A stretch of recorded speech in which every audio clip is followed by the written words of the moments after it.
Pratt and Janet and Francis stars in Forbidden Planet. Whoa. The late night double feature picture show in the back row. Whoa.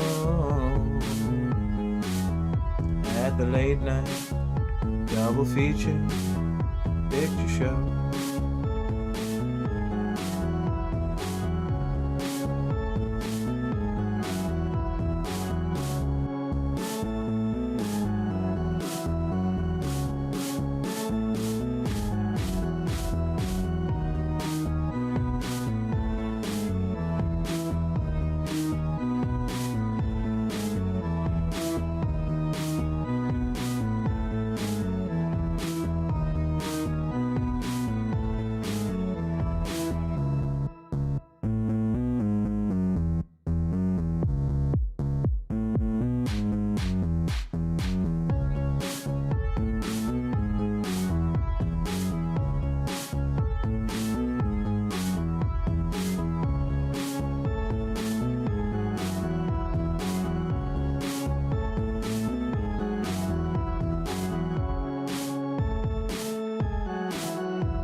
Get ready for the drop.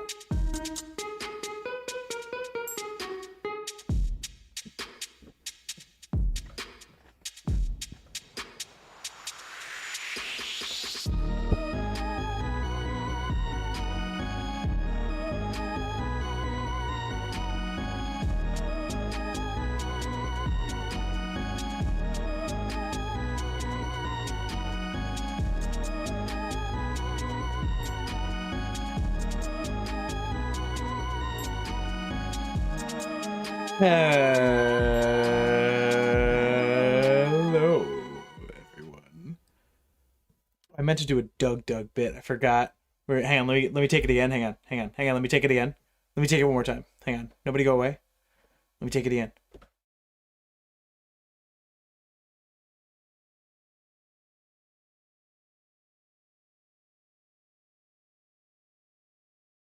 So. Oh, this is my favorite thing that I do. Welcome everyone to the party. It's wonderful to see you. You're all beautiful. We got a fun one today. Oh boy, we got a fun one today. Oh yeah, it's gonna be a crazy one today. Julie, welcome. Hello everybody. Oh my gosh, hello. Steve says, "Hey Tom, Pathfinder 2e or D&D 5e? Since Mira is a blank slate and you're a fellow forever DM, I'm going to leave the rule set to you." That's right. Steve Dorries is going to be running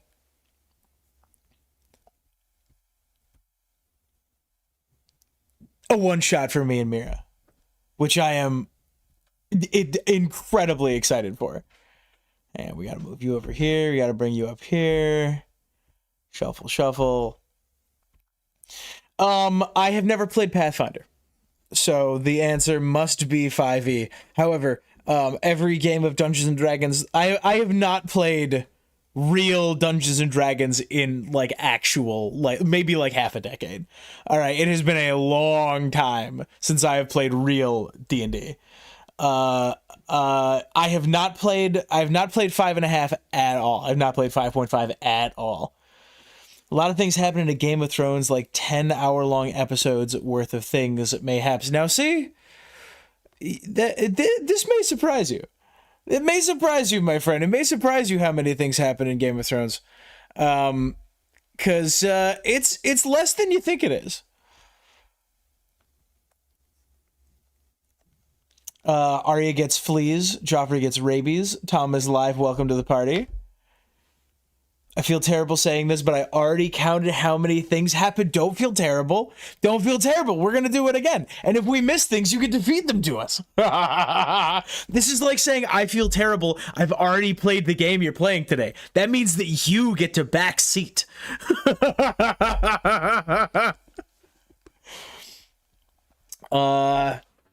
Saint everywhere. Nothing happens. It's all Brian's dream. It's seven things happen. 7 things happen. Tell me the 7th thing. Grifter, tell me the 7 things right now. Saint Wall, Saint Littlefinger. Hi, is it 7:05 p.m. already? Oh god, time zones are tough. Is that gosh, what is that? Greece? What are you doing here? Hello everyone. It is great to see you all. I'm very glad that you're all here.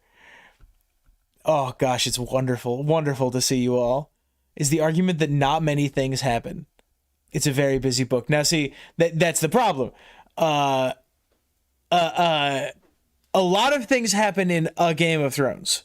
Not a lot of things happen in Game of Thrones. Grifter says, "I'm sorry, I didn't expect to be asked for evidence." This is a common problem. I understand this very, very, very deeply. Welcome everyone. I hope everyone in the United States is having a good holiday weekend, and I hope if you're not in the United States, you're having a bad weekend. No, you get to turn. No, come on. You scooch forward. You turn this way. There we go. Infinite things happen in A Song of Ice and Fire. That is true. But by the definitions that we're going to be using, we cannot say that infinite things happen. So I'm going to bring us over here, right? Hang on. Bang. Oh, this is Bangers from Beyond by Deter LaCroix. The amazing background music that we use at the beginning of the streams. Pay no attention to the deep blue ink in the corner.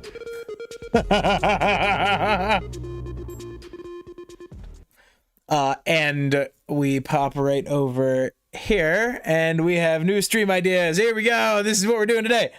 Hang on, we gotta go bang, bang, bang, bang, bang. There we go. So this is what we're doing today.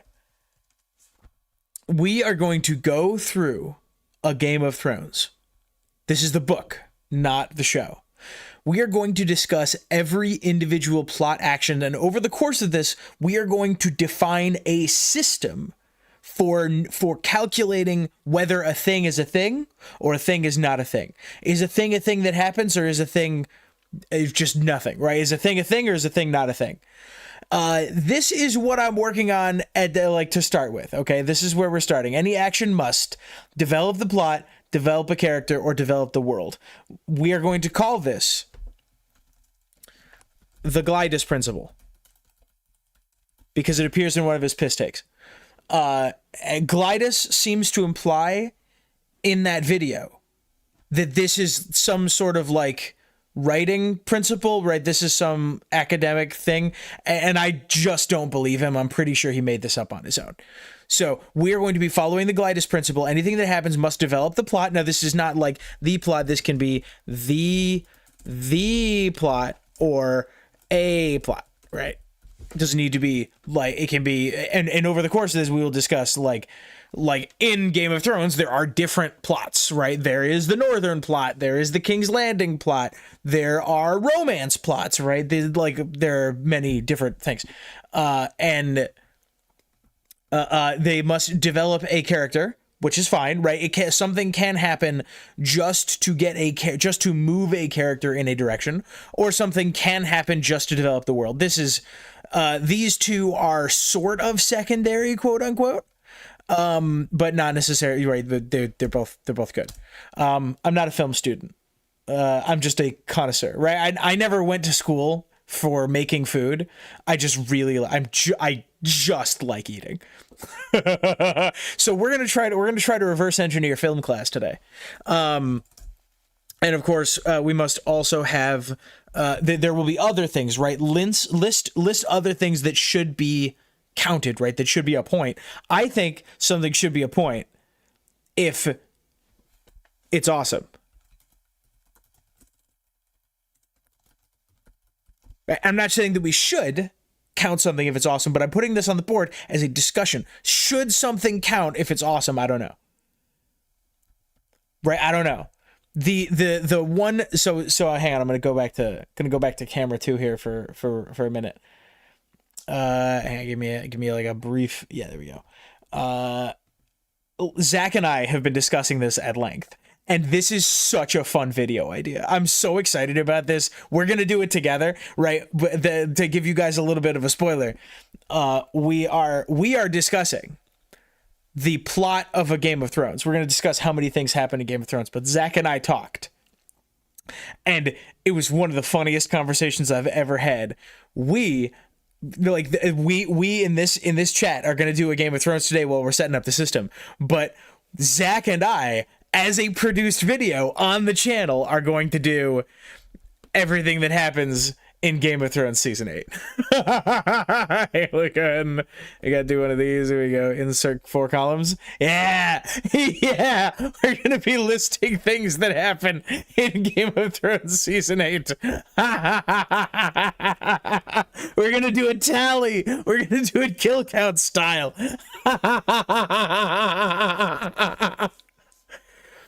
Oh yeah. Oh, absolutely. Okay, so bring me back over here. Okay, so Mayo brings up an interesting point. If it's awesome, it probably develops the world or a character. Often, but not always. The example that Zach and I have been working with, and I'll bring us over here. The example we've been working with is example work. Jaws, 1975. what is a thing? What's something that develops the plot in something that develops the plot? Shark kills person, right? That is for sure something that develops the plot. That's something that definitely happens. Something that develops a character.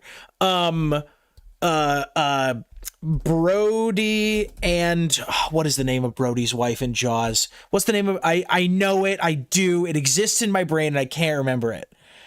Oh gosh, help me! Somebody help me! Brody can't swim. That's it. We the audience learns that Brody can't swim. Right? That develops a character. It could be relevant later, right? This could be something that develops the plot for later, that sets up the plot for later. It doesn't need to be. This can just be something about the character, right? I think that's cool, right? That's totally fine. Or something that develops the world. We see historic shark attacks on the paper. Right? These things are definitely things that happen, right? All of these would be counted as things. So we are up to 3. We are at 3 things in Jaws. At least 3 things happen in the movie Jaws. But you know what else happens in the movie Jaws? There's that kick-ass dolly zoom. That kick-ass dolly zoom, and if you haven't seen Jaws, you might just have to look it up. Maybe we'll do it together. Hang on, we're gonna do this together. Bring me back to face cam. Jaws dolly zoom. Yeah, hang on. Well, hang on. We're gonna make. Don't start playing music. Please don't. I don't want John Williams to sue me. Okay, so check it out. Hang on. So this is a thing that happens in Jaws, right? So somebody has just died, ignore this. And then there's this phenomenal shot, right? Where we zoom all the way in on this dude's face, right? And that thing, that's awesome. Not only is that cool in the movie, it is also fantastic from like a cinema perspective. It's incredibly impressive. It is technically interesting, and so many things have copied that shot. However, the base principle, Tom Google's kick-ass Jaws dolly zoom, that is literally what I Googled. Right, the pitch for this, right? The pitch is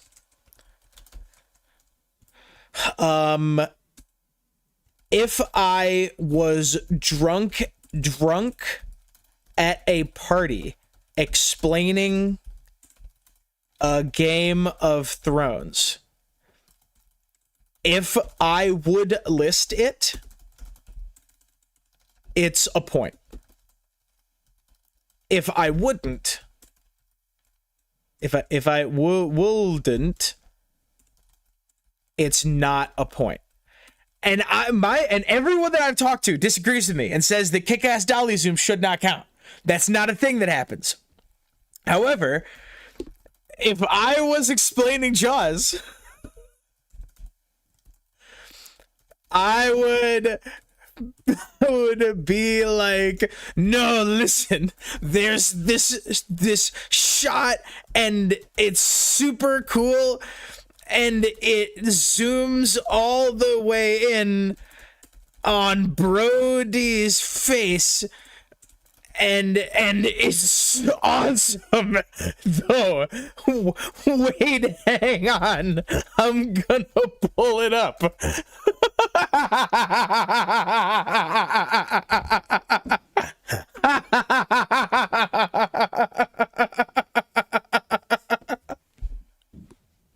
Which, funnily enough, is exactly what I just did.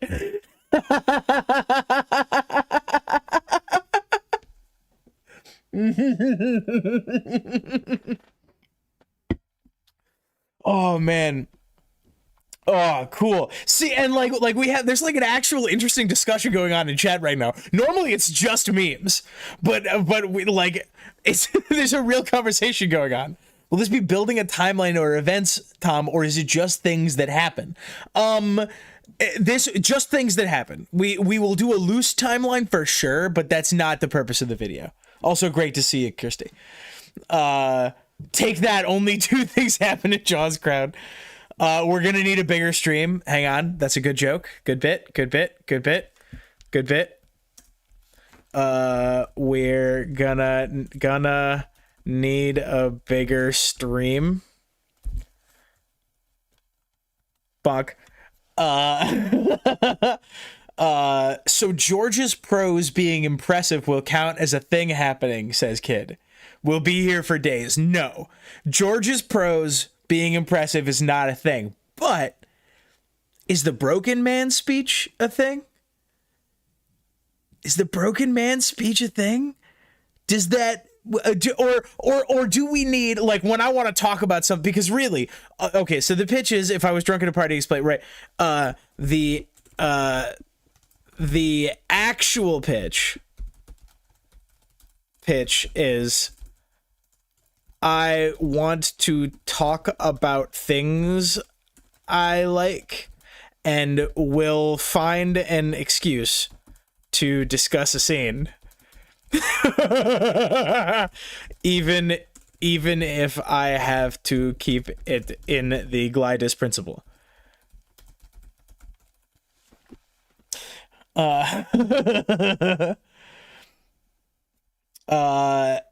Grifter says, okay, philosophical definitional question. Is thing that happens something within the plot, or are we including just things presented? I think, do you mean like the revelation of things that happened before the events? I would argue that learning that Lady Stoneheart came back to life. Ooh, see, that's a great question. Let's hang on. Do off-page questions. Do off-page events count like Lady Stoneheart coming back to life? Right? Does Lady Stoneheart coming back to life count as a thing that happens? Because it happens off screen.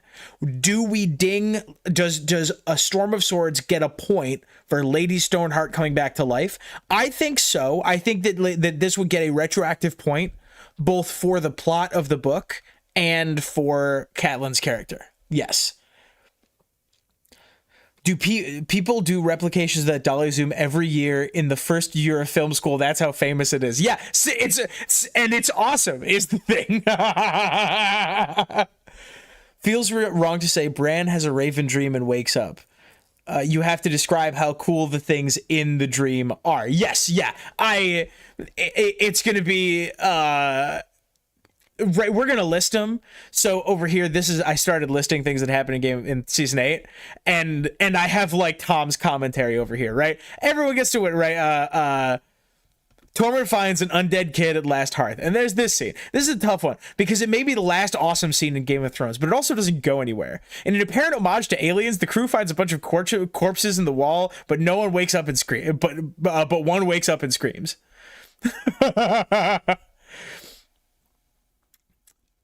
Yeah, we're just gonna discuss the stuff that, right, like, I'm gonna say this thing happens, but then we're gonna talk about it because I like it and I want to talk about it. Right, this is all just an excuse for me to talk about Game of Thrones season 8, something I've been threatening to do for years. I don't think you can include a zoom shot in the things that happens list when the first 3 elements of the list are clearly restricted to the plot. But yeah, we're building the list right now. Could there be other things on the list? And I'm like, if it's sick, right? Should we call this the Tom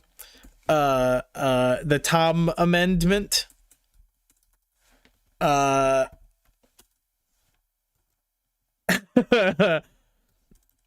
That was sick as hell, and it gets a point. Right? Should we include the Tom amendment? I don't know. Right? This is like, that was interesting as hell, right? The interesting nerd point. Should this be its own separate counter? I don't know. Like the stream, more likes equals bigger stream. That's correct. Hang on. If you like the stream gets bigger.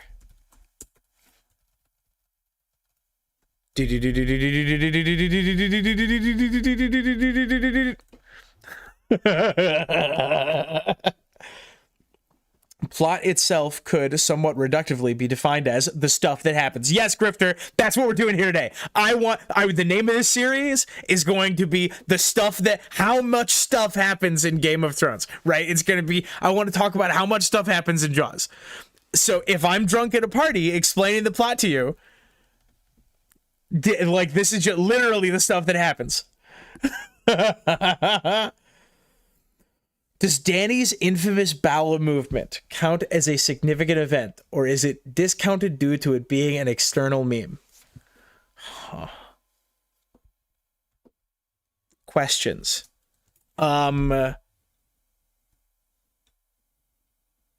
Yes. Yeah.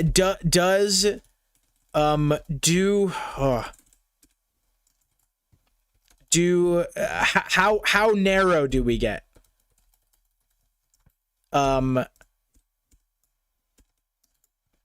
Does Danny getting sick in Dance with Dragons count? I think so. We're skipping ads for right now.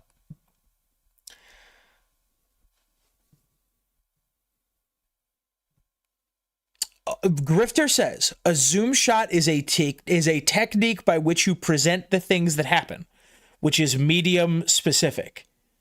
It is not a thing that happens. It is a method by which you present things that happen. Done. Sold. A zoom, like prose and like shot composition or like animation are ways in which you present stuff that happens, not stuff that happens. So medium things do not count. But okay, consider an additional counter for things that are sick as hell. Yep, and this applies to the Broken Man speech too. It may be the case that the Broken Man speech counts in its own right, but that's not why we count it. I want to talk about it because it's amazing. And I can say Brienne, Podrick, Hyle, and Maribald travel to the Quiet Isle, and on the way, this is the conversation that they have, and I can find an excuse to talk about that incredible thing, right? Because this is somebody dies on the beach, and also we get this kick-ass dolly zoom. It's awesome.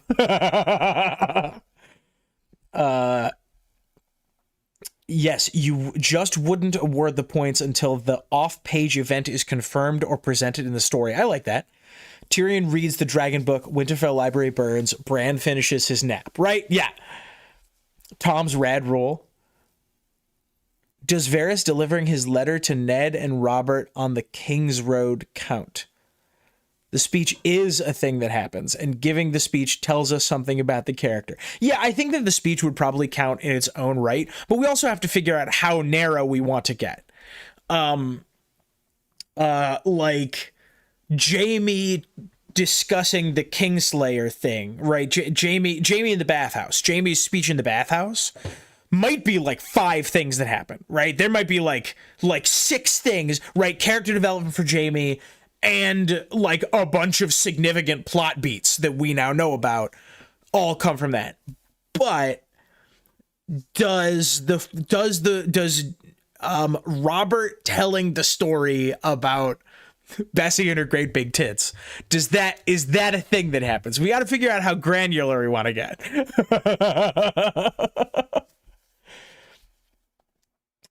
Danny getting sick develops her character. Danny getting sick develops her character. You know what? If I was I would absolutely count it. Yes, I would count it because it must be.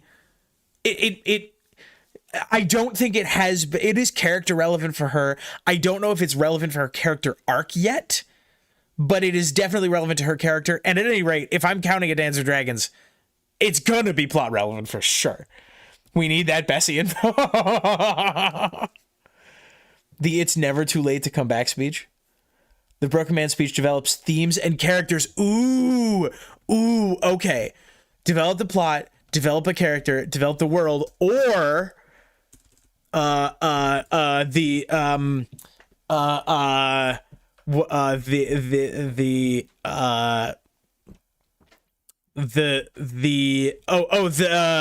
book report.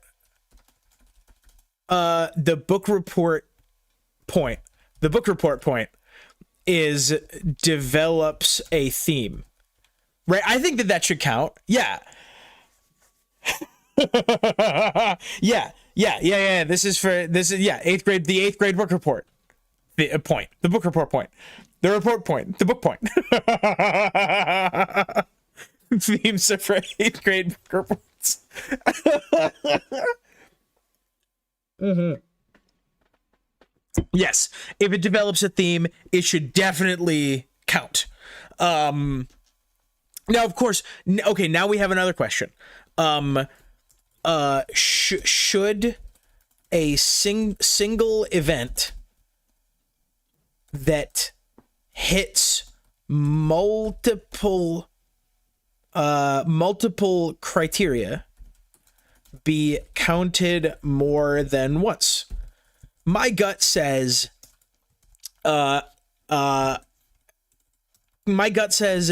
case by case, but usually no. Right, like Rob dying develops plot, develops character, right? It does a bunch of these things, and it develops characters for it develops the character for many people all at once. I think that should only count one time, though. Isn't develops a theme a downstream effect of these plot elements, though? Asks Grifter. The book report. Hang on, the book report is really funny. Yeah, the book report. Isn't develops a theme a downstream effect of these plot elements, though? I'm gonna say almost always. Almost literally always, but not always. Sometimes something can happen that develops a theme that is not relevant to a character, or that does not develop the plot or develop a character or develop the world, but that just develops the theme of the book. Surely I can bring an example out of the back of my brain. I have read enough stuff to know to be able to find one that falls. And now I think we've answered this question.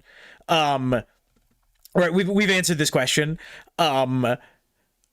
Almost everything that happened. Yeah, no, almost everything that happens falls into multiple categories. It would be neat to note things that are exclusive to only one. Like, I'm sure that there are things in the world book that develop the world. Actually, there are explicitly plenty of things that develop the world in the world book that do not develop the plot or develop any characters. I'm pretty sure that like Stannis talking about Rhaenyra, that develops the world but doesn't necessarily develop the plot as it's happening. Though it does develop right. See, this is hard. Maybe there should be a secondary layer. Yes, I think that this is a second layer. Hang on. All the tree descriptions develop themes. Soldier, pines, etc. Is that excessive? Yeah. Is it excessive? No. But I think that we're getting too granular with that. layer 1 stuff that happens, layer 2 why the stuff happens, and why that stuff is important. The death of Aegon and Rhaenys did multiple things. I guess consequences are just additional things that happen. Yeah. Yeah, so like Aegon dies is a thing. We learn that there is someone pretending to be Aegon is a second thing. That is a consequence of that action, but that would count as an additional thing. If Peter hadn't lost so badly to Brandon, wouldn't he wouldn't be who he is now. That's I'm not confident that I agree. But I think that's a cool point. I think he would be different, but not he would be a different iteration of the same person because he is so hateful. I think it sort of I think it does a bit of a disservice to his character to bring it all down to one act, to one act of revenge. Though now that I'm thinking on him, that's cool. That's a cool point. Hang on, we're gonna go over here. Right, hang on. Let me go back to face cam. We go over here. We go to docs. This is making me want to do a. Oh wait, no, I am on the right one. I was on the right one already. Scroll. Character analysis. Peter. What if Peter hadn't lost to Brandon? Right? If Peter hadn't lost to Brandon, would he still be an asshole? Right? If Peter had won. Right? If Peter had somehow beaten Brandon, would he be less of an asshole? My gut says no. But my heart says yes. With regard to granularity, I think Dany getting sick is a piece of Dany goes through it in the Dothraki Sea, which ought to be what is listed. That, yes, yep, a great point. Dany experiences hardship on the Dothraki Sea, I think is probably what that scene would be, right? That's how we would count that. Catelyn hating Jon is absolutely a thing. But we can't just say Catelyn hates Jon, because that's a thing that is, not a thing that happens or that we learn is. We would have to say, because Catelyn hating Jon didn't spawn into existence. Catelyn hating Jon is, and this is why I'm really excited to do this. Catelyn hating Jon is a domino effect, right? Catelyn hating Jon is a combination of many things, many tiny decisions. Unlike Game of Thrones season 8. This is my favorite thing that we've gotten so far. Yes. Where is it? Where's yes. Okay. So, and now this is what I have written. This is like little chunks of the script. And maybe now you can see why I got so obsessed with this idea. The succession of Highgarden, the most fertile and wealthiest house in the Seven Kingdoms, the seed most likely to feed the nation for the next 3 to 5 years, is decided in 3 things. 3 things happen with respect to the succession of Highgarden. Bronn is tasked to go and kill Tyrion. Bronn threatens Tyrion. Tyrion gives Bronn Highgarden. That's it. And we never see anything more. It's insane. That's why the video is going to be on season 8, because it's way funnier.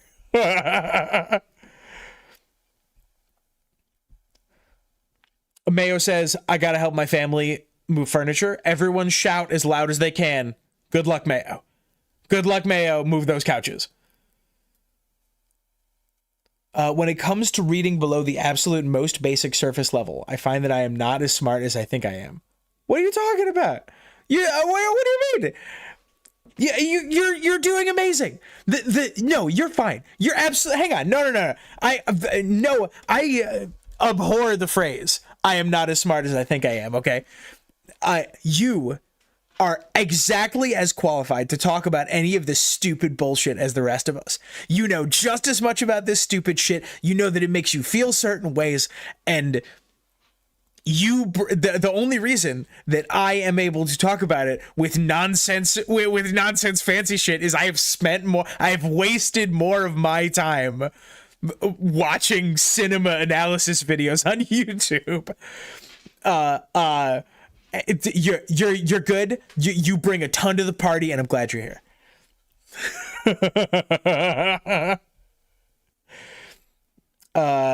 Character people are a circle. Their core is the center. Grifter, I'm not sure what you mean. Oh, I see. Hang on. Okay. Characters are a circle. Their core is the center. The circumference is an infinite set of points, are the infinite iterations. It is the circle.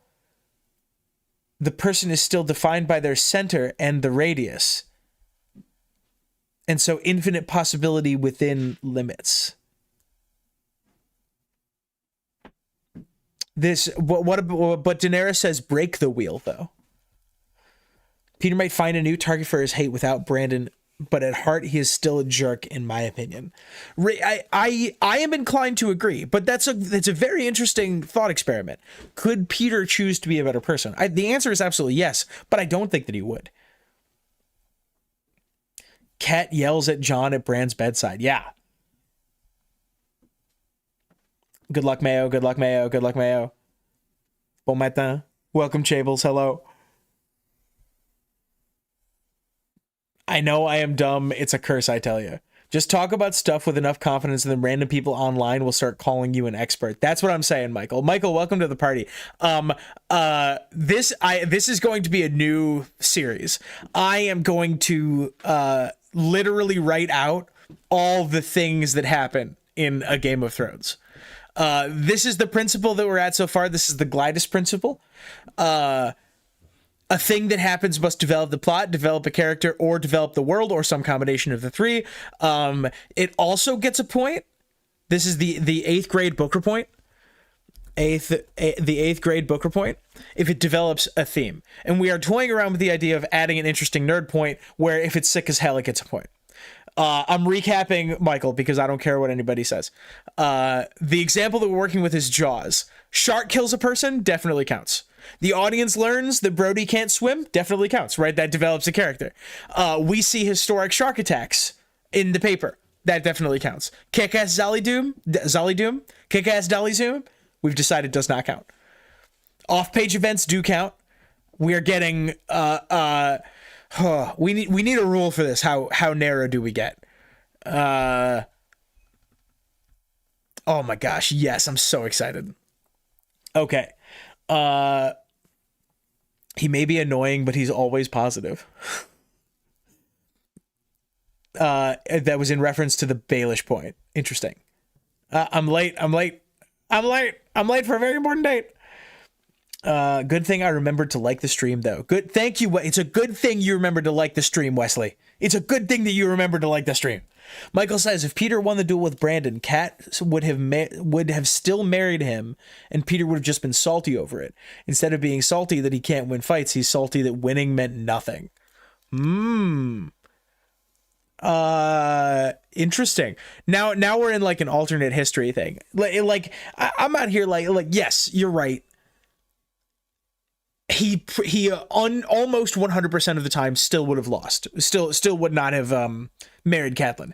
But supposing he did, even if he did marry Catelyn, right? Even if he got everything he wanted, I think he still sucks, right? I think he still finds something to be better about. Pardon me, I must drink from my football cup.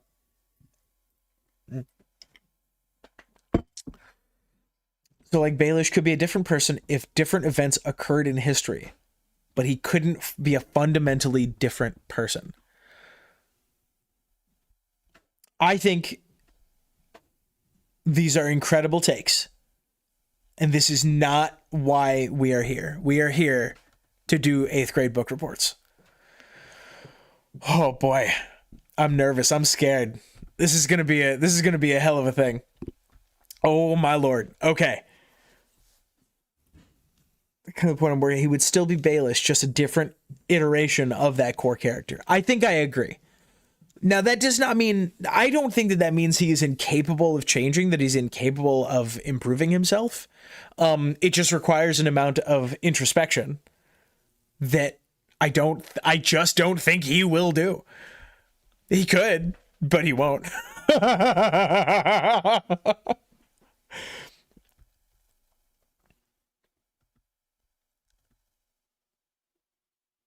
Eighth grade. Okay. Season 8 dashboard. Okay. Yep. So bring me to a Game of Thrones book. So this is what we're doing today. A Game of Thrones dashboard. This is going to be awesome. I'm so excited. So we need, I'm just going to copy this, bring it over here. View, freeze top row, dashboard. Oh, did I copy in the right place? Please don't crash on me again. We did this enough last time. 1 through 5. 1 through 5. Insert columns left. There we go. Okay. Maybe Baelish beefs more with Lysa's maester in the Blackfish. More instead of Brandon. Sure, absolutely. Yeah, he could use his powers for good in theory, but he won't. Right? What an odd character that would be for a Baelish who suddenly grows introspective and decides that he wants to do good for the world. What an interesting and odd character that would be. Oh, cat what? Cat what? Cat. This is not a cat stream. This is not a cat stream. Chat doesn't want you here. Chat doesn't want you here. They don't like you. Watch, they're not even going to lose their minds and start posting cat emojis when you come on the screen. Watch, they're not going to do that. Every stream is a cat stream.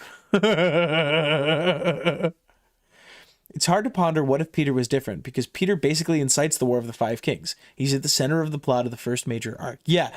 What if he chose not to be like an apocalyptically selfish actor? Baelish suddenly sees the light and takes his economic theory straight to Highgarden to feed the realm before the long night. Cat emojis, cat emojis, cat emojis, cat emojis. Tell your cat I said pss, pss, pss, pss, pss, pss. Yes, hello. You're gonna get cat hair all over my Star Trek shirt.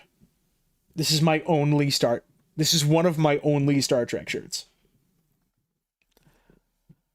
What if Peter was into Lysa instead of Cat is an interesting question. He'd say that winning meant nothing. It means everything. Peter would love a cat stream. Near.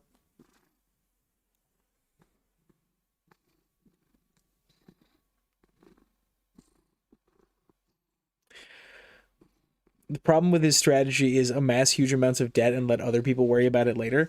No, I don't think he's trying to let other people worry about it later. I think he's trying to make sure that other people are, you can't eat my headphone cord. Stop eating my headphone cord. No.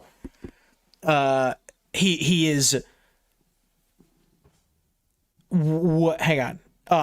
He is determined to make sure that other people bear the brunt of the problem.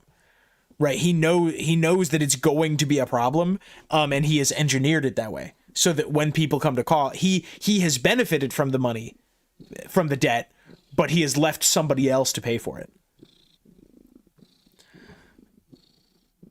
Isn't cat house a term for a brothel? I could not say.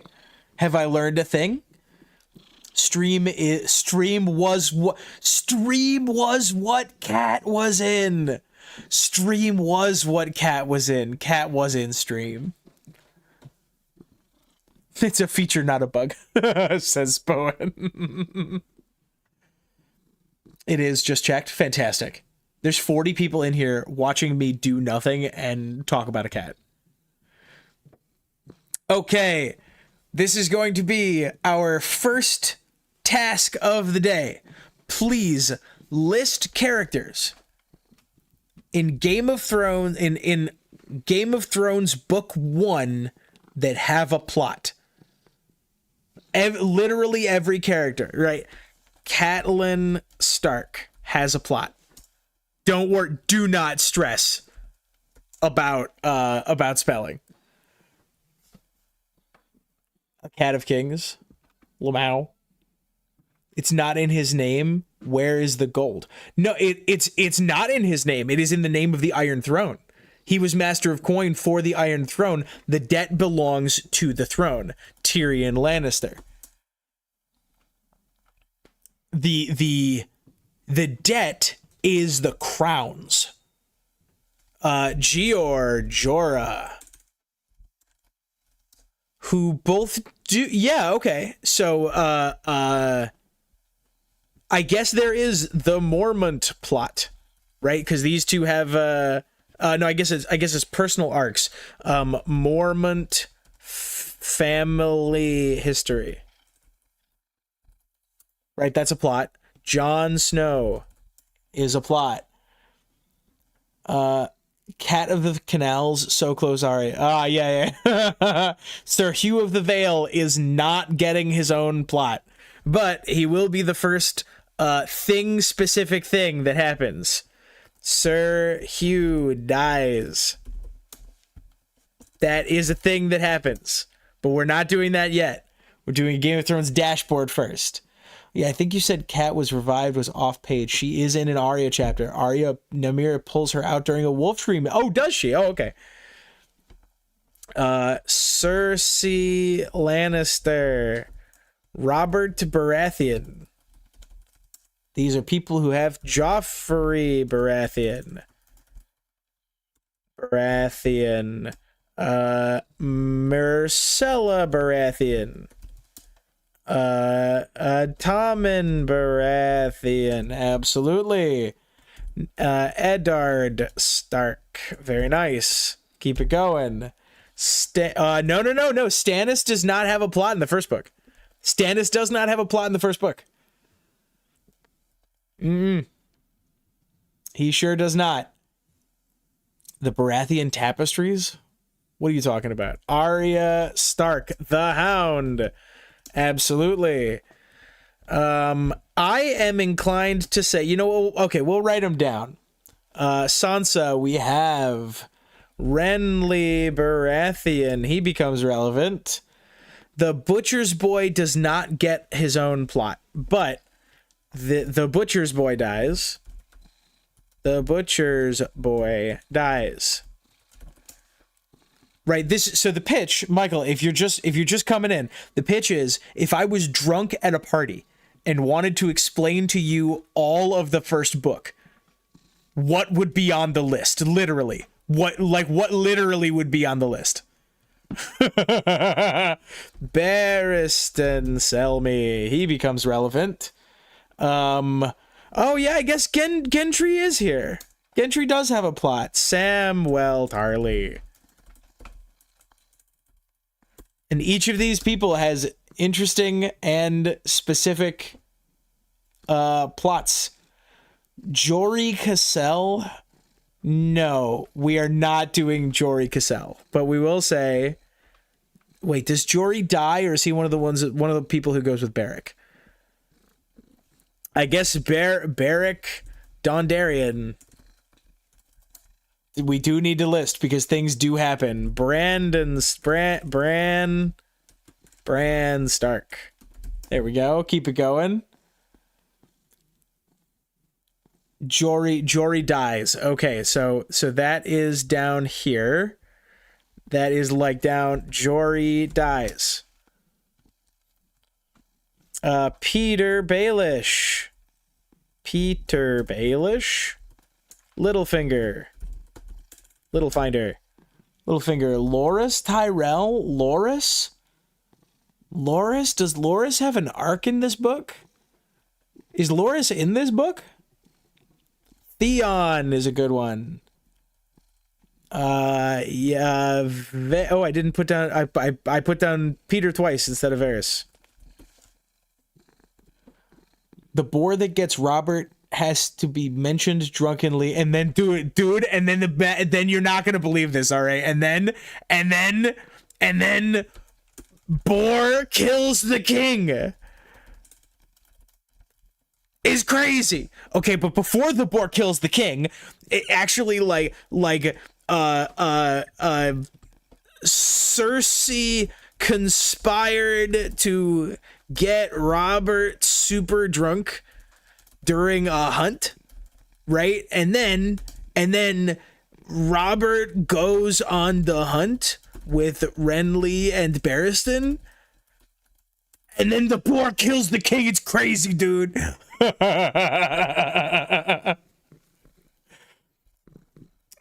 Did we get Theon? We got Theon. I speak for the trees. Loras Blue Roses Sansa. Okay, Loras Tyrell. Where is the Blue Rose scene? It's right here. Loras Blue Roses Sansa. Yeah. Do you see why this is such a... Oh yeah, Osha exists. Asha is not in this book. Loras gets saved from the mountain by Sandor. He tries to go after the mountain on Ned's behalf. Boar didn't kill him. His pride and lack of proper medical care killed him. Yep, we bring that over. We put that in notes. Okay, but it was actually his pride that killed him, but they do eat the pig. Eat the pig who was oh, hey, you can't see this. Who was hang on, oh my gosh. Who was definitely Bloodraven. There you go. We're gonna skip ads again. Mark Piper and the boys are just things in the Barrack plot, right? Yes. So the Barristan and co, right? That's what we're gonna say. Because with Mark Piper, nothing happens with Mark Piper that could not be replaced wholesale with another faceless character. Beric Dondarrion goes to hunt the mountain, right? That's it. Beric Dondarrion and co. You little fingered twice. Thing that happens, they go look at statues because Robert is sad about his high school crush or something. Yes, yep, absolutely. See, listen, Michael, you know what this video is. You have a beat on this video. Robert checks out a corpse.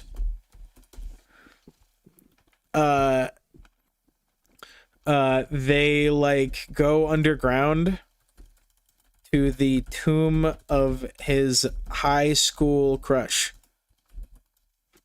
Not even his girlfriend. His girlfriend. I respect this less than the end of the Titanic.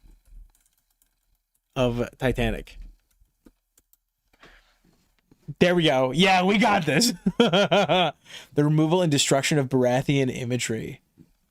Oh, when does that happen? Does that happen near the end of the book? It's been a while since I read the first one. Lions come in prides. Is this a pun? Mira and Jojen are not in this book. Mira and Jojen are not in the first book. Do we have Dany? We do have Dany. Maester Luwin? Maester Luwin has a plot. Maester Luwin. Oh, Aemon, absolutely.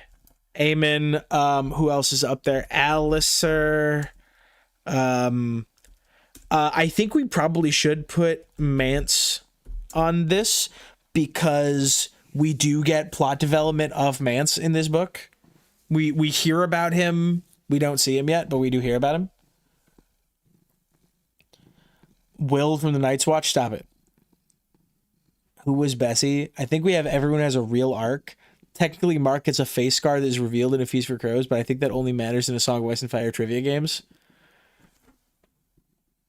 my phone keeps falling asleep and calling a cab. I was about to say they're not even his girlfriend. Never mind, you forgot Ario Hota. Yorin? Yep, Lancel. Lancel does become a character. Yep. Okay, so we've got most of the people. Benjen might not be relevant. So now, like, genuinely, just start spitting them out. Just spit them out. Joffrey becomes king, right? That happens down here somewhere. Joffrey becomes king, right? So list the things that are important, right? If you needed to explain someone, the climbing kid sees the queen wrestling her brother, but get this, they weren't actually wrestling. He kind of had like 10 in here, right?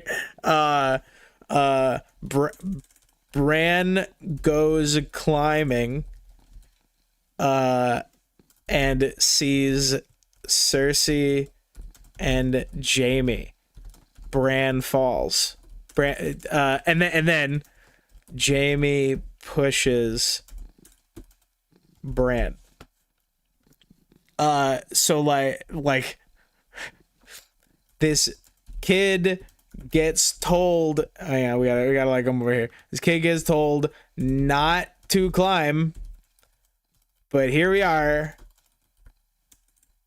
Anyway, everyone's favorite POV throws him out a window.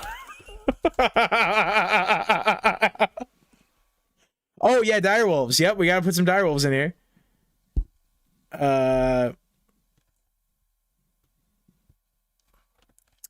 It's like in here.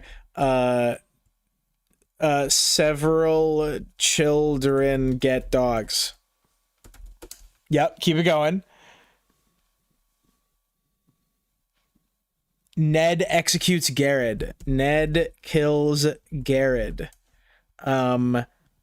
Garrett, Will, and is it a Royce? Waymar are killed by White Walkers.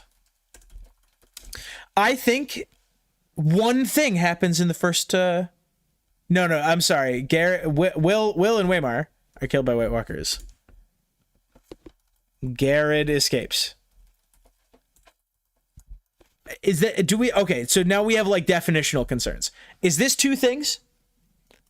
Is this two things? Is this two things? Is this two things? Do we think this is two things? Is this one thing or is this two things? I don't know. Oh, yeah, okay, all right. Somebody give a point to Julie. They're called others.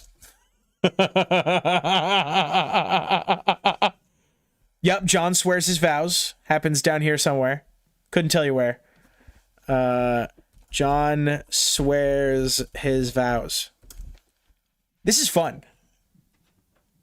Red thing, blue thing. Garrett escapes while to be one thing. Yes. Yeah, but Garrett escapes.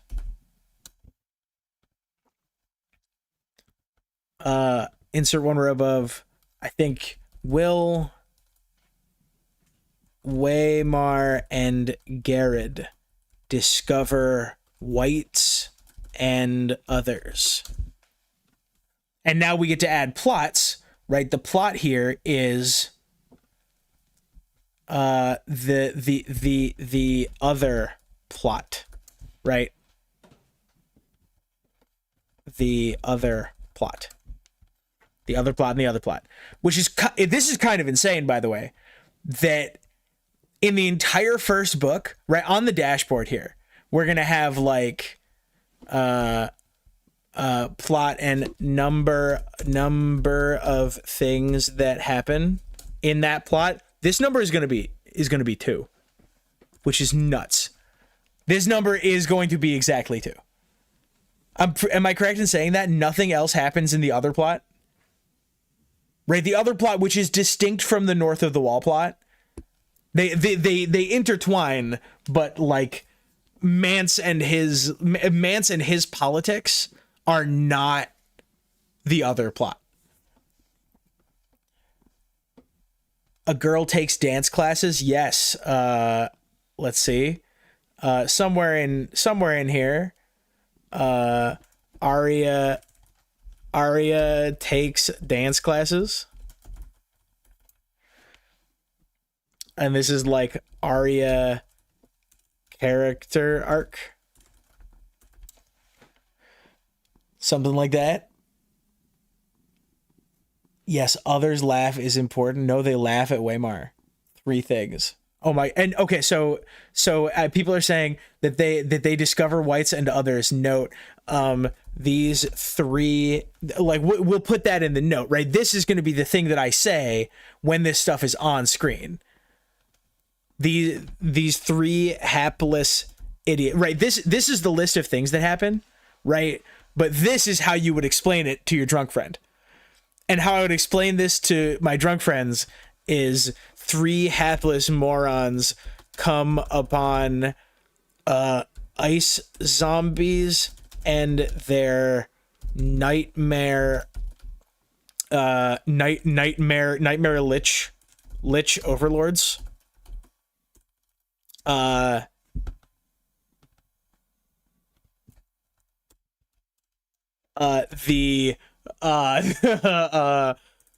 One of them tries to duel one, and they all laugh at him, and it's sick as hell. Also they have like glass swords or something. Or something, and it's awesome. This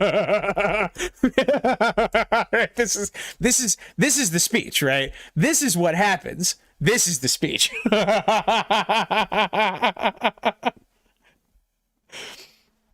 Yeah. Others demonstrate language capacity feels very relevant. Yes. Yep. We can wrap that in. Viserys gets his crown. Benjen disappearing is probably part of the others' plot. We don't know that, though. We don't know that. We have no idea yet. He could be hanging out. He could be among the wild. He could have snuck south of the wall and be among the wildlings right now. Right? He could be in Molestown right now.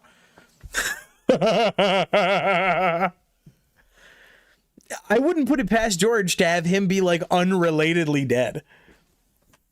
Wait, what did I see? Viserys gets his crown, which is down in like, is that's like right after this, right? Insert some rows, right? Viserys is crowned.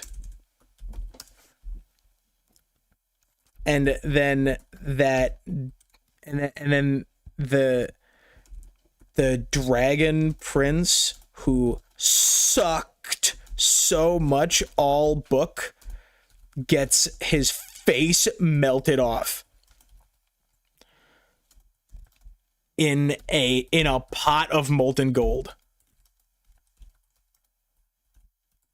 Right, and then the person, what you hope, right, the person that you're telling this story to goes, oh my god! But you've been telling the story for 2 hours, and at this point, they're just like, oh, okay.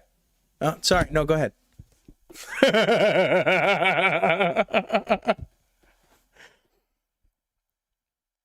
Let's see. Mance is gathering wildlings to save them from the others, I thought. Isn't that the same plot? Well, again, we can't get too, now we're moving in the other direction where we're getting not granular enough.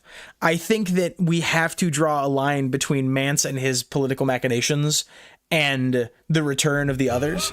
Yes, they are connected. Thank you very much, Shadow Sleeper, for the subscription. I appreciate you.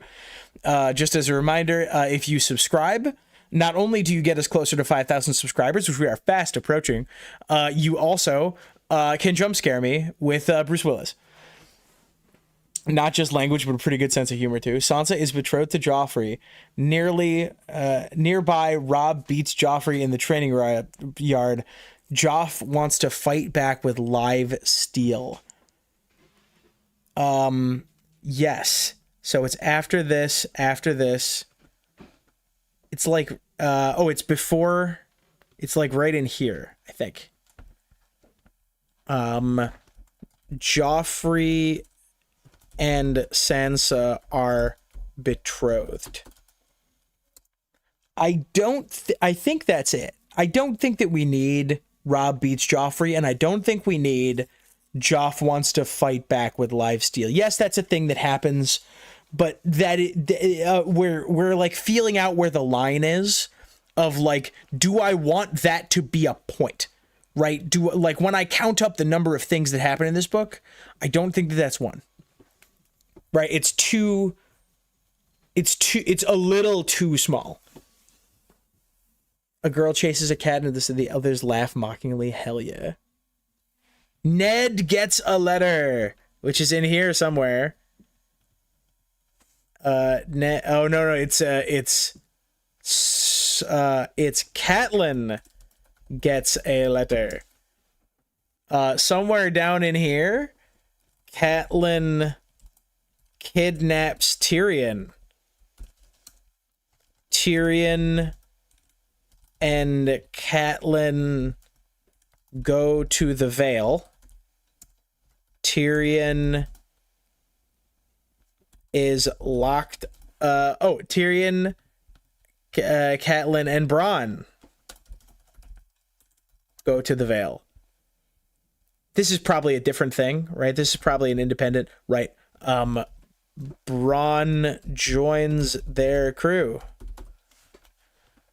Tyrion is locked up, and then Tyrion stands trial, and then boop, boop, boop, boop, and this trial is awesome, and then Bronn wins Tyrion's trial by combat.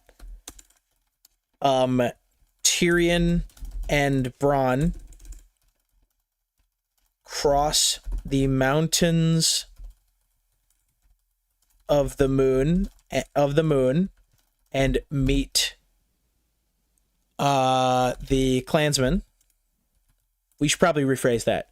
The mountain clans. we probably shouldn't use that phrase. And meet the mountain clans. Meet the mountain clans. Bronn, Tyrion, and the mountain clans get to Tywin's camp at, where is that? Is that the route? Is that where is that? Where does that happen? Get to Tywin's camp, and then Tyrion. Hang on, Neil. Tyrion. Welcome to the party, pal. Thank you, Tim's House. Just as a reminder, you get to jump scare me with Bruce Willis if you subscribe. Yeah. Yep. They meet up at Tywin's camp, and then Tyrion and Bronn meet Shay. Tyrion tells Shay the story of Tysha, Tysha, I think. I think that happens in the books, right? That's not just show, right? And then Tyrion Tywin's host wins the Battle of... Anybody know what battle that is? The Battle of the Green Fork. The Green Fork. And Tyrion is named Hand of the King. Right? I'm sorry. Yeah, acting Hand of the King. And that is the end of Tyrion's arc in that story. And this is the thing, right? This is what's so cool about this, right? Let's finish up Tyrion's story. Before this, insert rows above.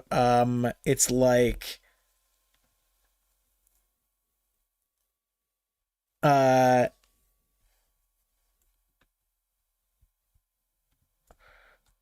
give me like one of these. Tyrion. What's he do in Winterfell? Tyrion chats with Jon at Winterfell. Is that the only thing that happens at Winterfell? Tyrion slaps Joffrey. Is that everything that happens at Winterfell? Tyrion talks to Jon. Drunk explaining the cat's paw. So this homeless dude has like the most expensive knife ever and then gets absolutely owned by a huge wolf. Right? This is what I'm talking about. Isn't this a good video? The fire happens, but not with Tyrion. Okay. Tyrion goes to the wall. Right, and this would actually be like Tyrion, Jon, Benjen go to the wall. And Benjen go to the wall. But we would not count this 3 times. We would just count this once. Right? This is one thing that happens. Tyrion spars with Tyrion befriends Gior and Jon, and he spars with Alliser. That is relevant. Tyrion stands atop the wall.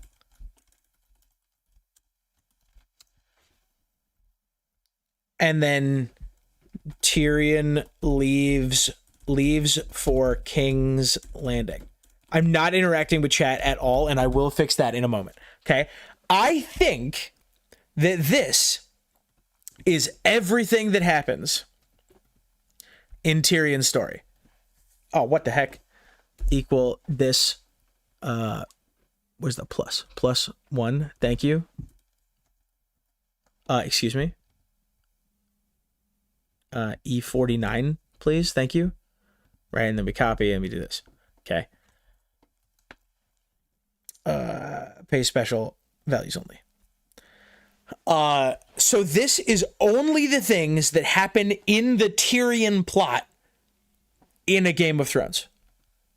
This is the number of things. The 18 things happen to Tyrion. In or around Tyrion. I'm pretty sure this is 100% of them. Okay, now I have to go back and read chat. Okay, others laugh mockingly. Ned becomes hand, right? Yep, Ned becomes hand is a relevant thing. Ned becomes hand. Don't call Will and Garrett hapless morons. Arya hears 2 random dudes talking, and one of them calls the other my friend, which is weird because obviously they are married and actually young Griff's parents, but we haven't met him yet. Arya sees a married couple talking in a cellar among dragon bones just after a makeout session.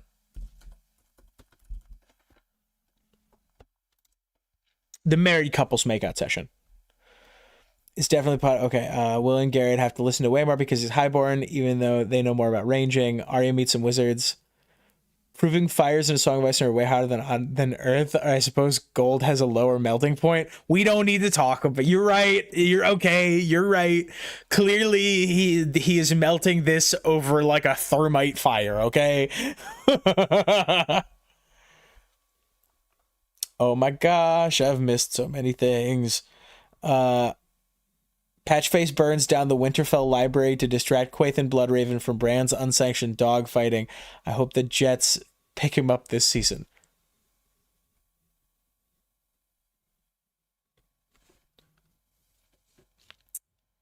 I worry about you guys sometimes. Cersei creepily asks Sansa if she gets her visit from Aunt Flo. That is true. That is true. That's actually correct. Lady, oh, that's true. Lady dies. Lady Dies is somewhere in here. It's right. Yeah, Lady Dies. Ned gets news of John Aaron's death shortly after they get the dogs. Okay. Ned works into a pigeon.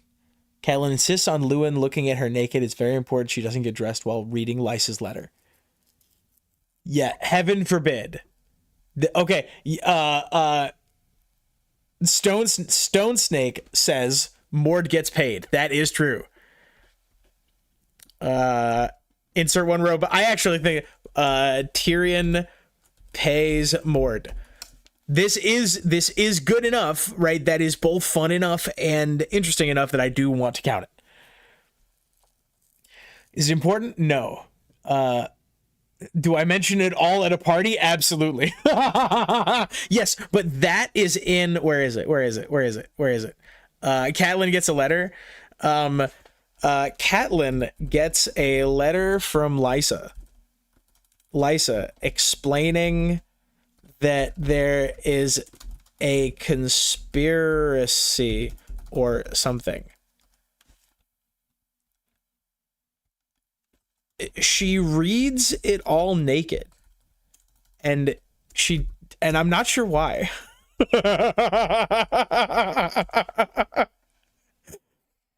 Tyrion arms the mountain men. Yep. Lysa feeds Sweet Robin. I forgot about Sweet Robin. I guess we do need Sweet Robin. Sweet Robin. Robin. That's like... It's down in here somewhere. I don't think we need that. Right? I think that in here, in this one, we get enough, right? We get enough. She does all this while feeding Robin,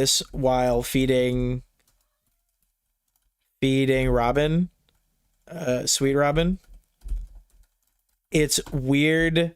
This is the thing about Lysa that the fandom has a problem with. The cat's paw attack. Yes, the cat's paw attack. Okay. Hang on. I'm gonna catch up here. AE, not EA. Oh my gosh, I've been Tyrion. Oh, Tyrion does design a saddle. That's true. Insert one row above.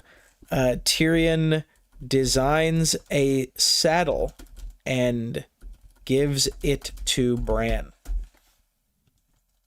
That is incredibly relevant. Absolutely.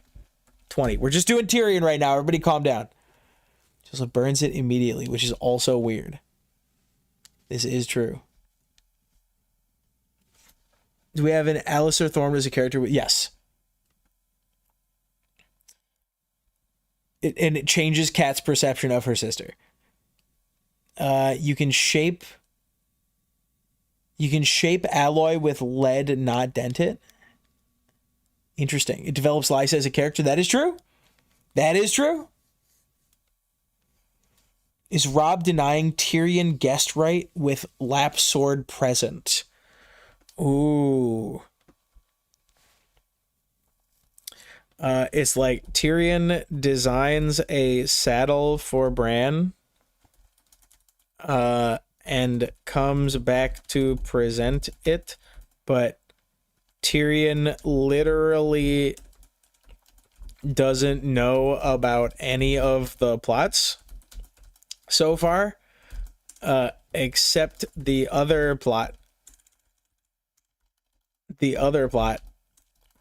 So he is confused when Robb meets him with a sword in his lap.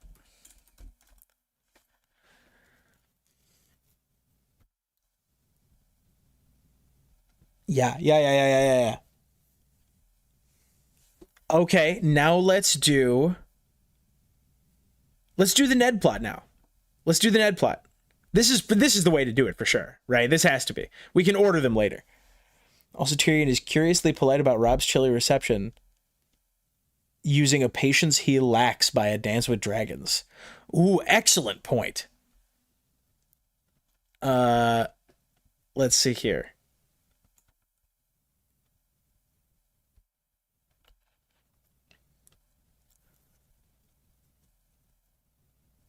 So this is like, isn't this like, we can get a count.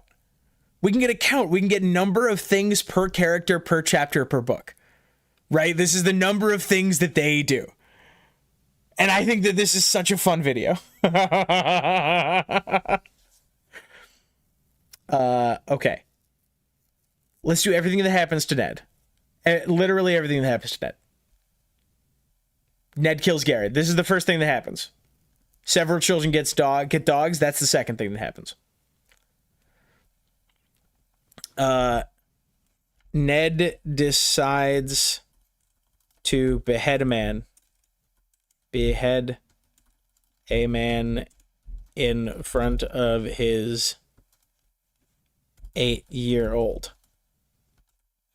Themes, as we know, are appropriate for kids. Oh no, it's 8. Oh, dang it. No, sugar. Oh man, that joke doesn't land because he's 8 years old. He's not in 8th grade, man. Okay, whatever. Several children get dogs. That is true. Also, the wolves really hate Tyrion, bro. It's weird because he's being like super nice. You know, it's kind of funny that the Vale Knights under control of Sansa and or Little may save Winterfell when they're such scrubs in Game of Thrones. Grey Wind does really think about killing Tyrion. Timett, son of Timett, introduced. We got Timett. We got Timett, son of Timett. Timett, son of Timett's in here. We got Timett, son of Timett.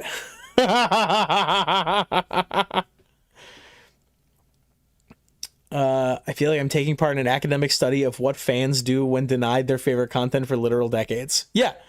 Ned says, Sir Hugh of the Vale is described as an up-jumped squire and gets absolutely bodied. He does. Yep.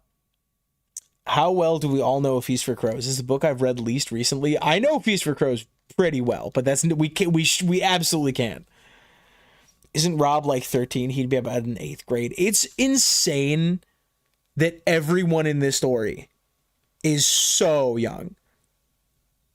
Ned is so young. Ned cleans his sword and talks to Cat. Not dirty, get your mind out of the gutter.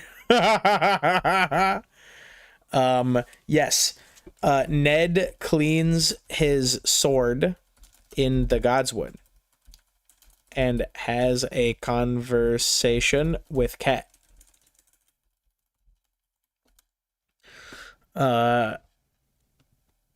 Ned learns that John Arryn is dead, right? Right?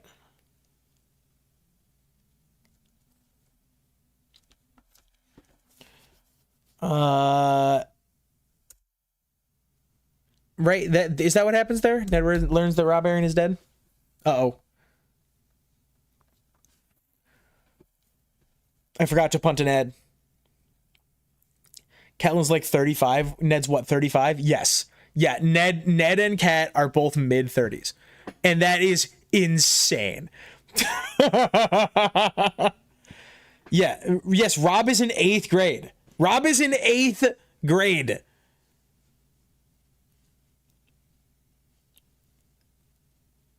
Do you want to be my new wife? If so, check this box. Love, Jane.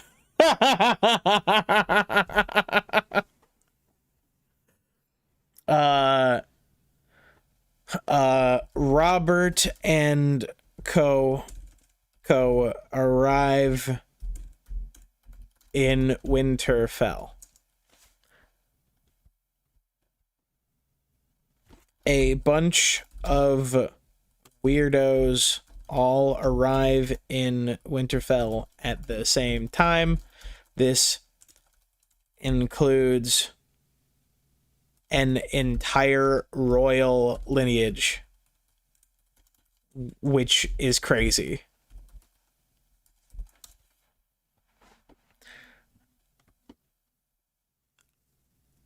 Why is Tyrion's farewell to Shagga before the Battle of the Blackwater the most wholesome scene in Clash? Makes me wonder if there's some foreshadowing occurring with the Vale Knights. Ned gets a visit from his high school buddy with a job offer he can't refuse. The change in leadership is not well received by the existing staff and personnel. See, that's true.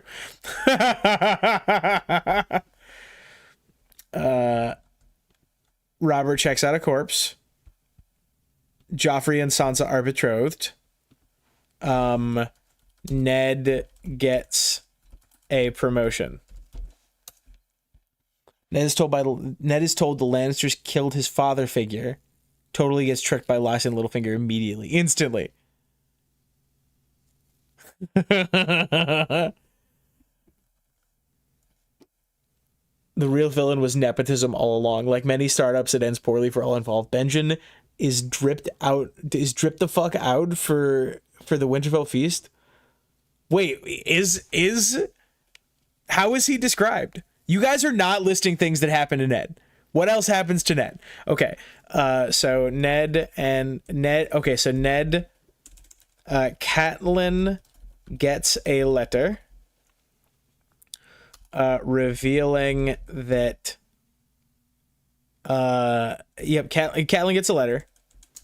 Ned, and this has to be, this is in, well, we'll put it back in order. Ned gets a promotion. Catelyn gets a letter. Ned leaves for King's Landing with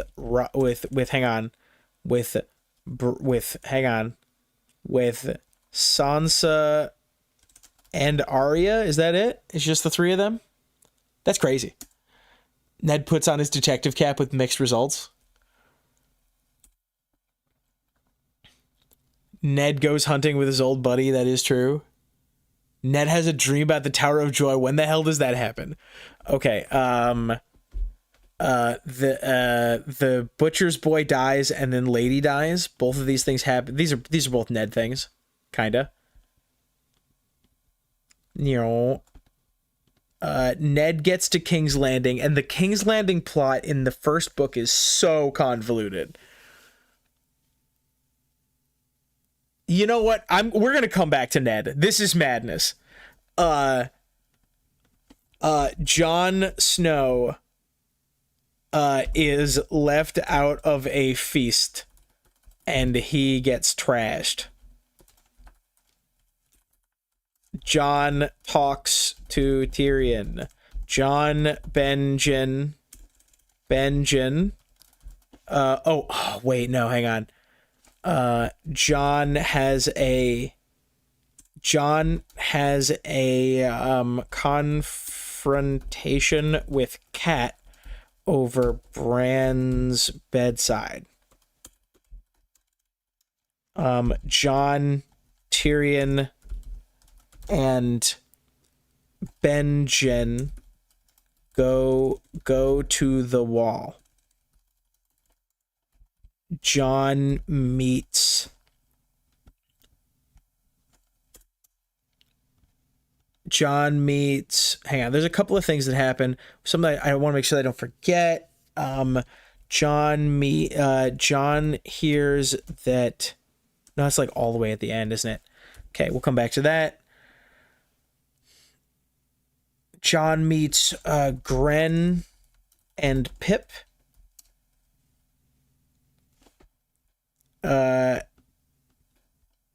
He also kicks their butts. Jon defies Alice. Jon finds that he does not get along with Alistair. Jon meets Sam. Meets and defends Sam. Jon and Co. threaten, what was his name? John learns not to be a bully. What's the name of the person that they threaten while he's sleeping? John is mad at his steward appointment, but he thinks how he'd smash the wall. The world be darned.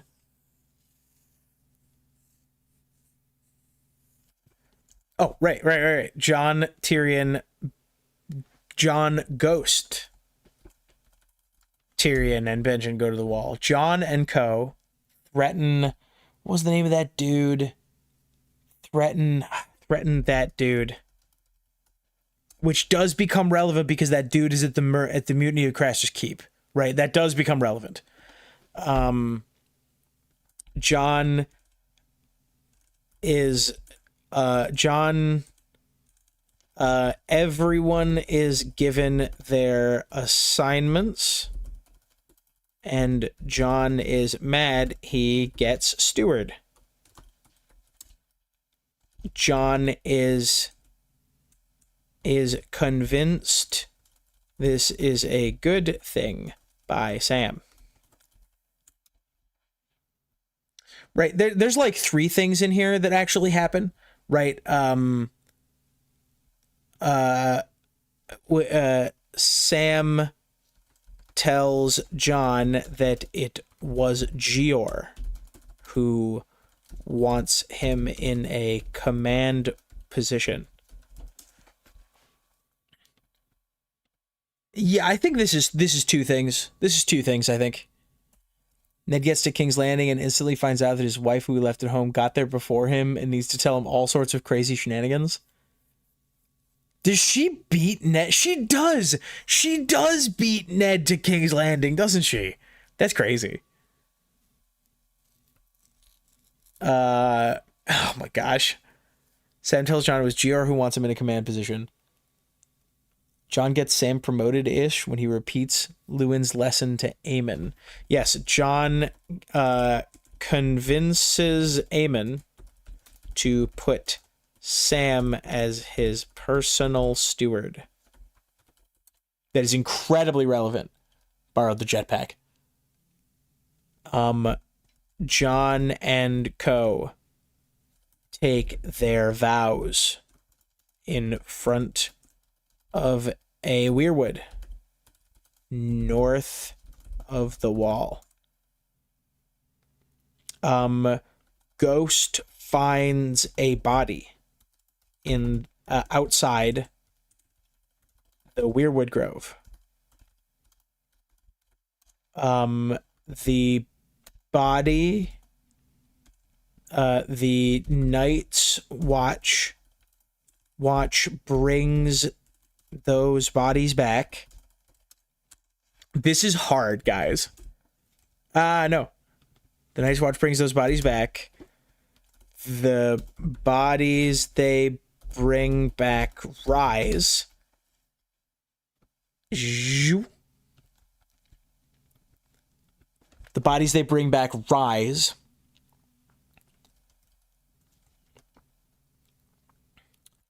Now, hang on. John gets locked up. Did he try to run before this or after this? I don't remember. Corn. Right. We forget about... Right.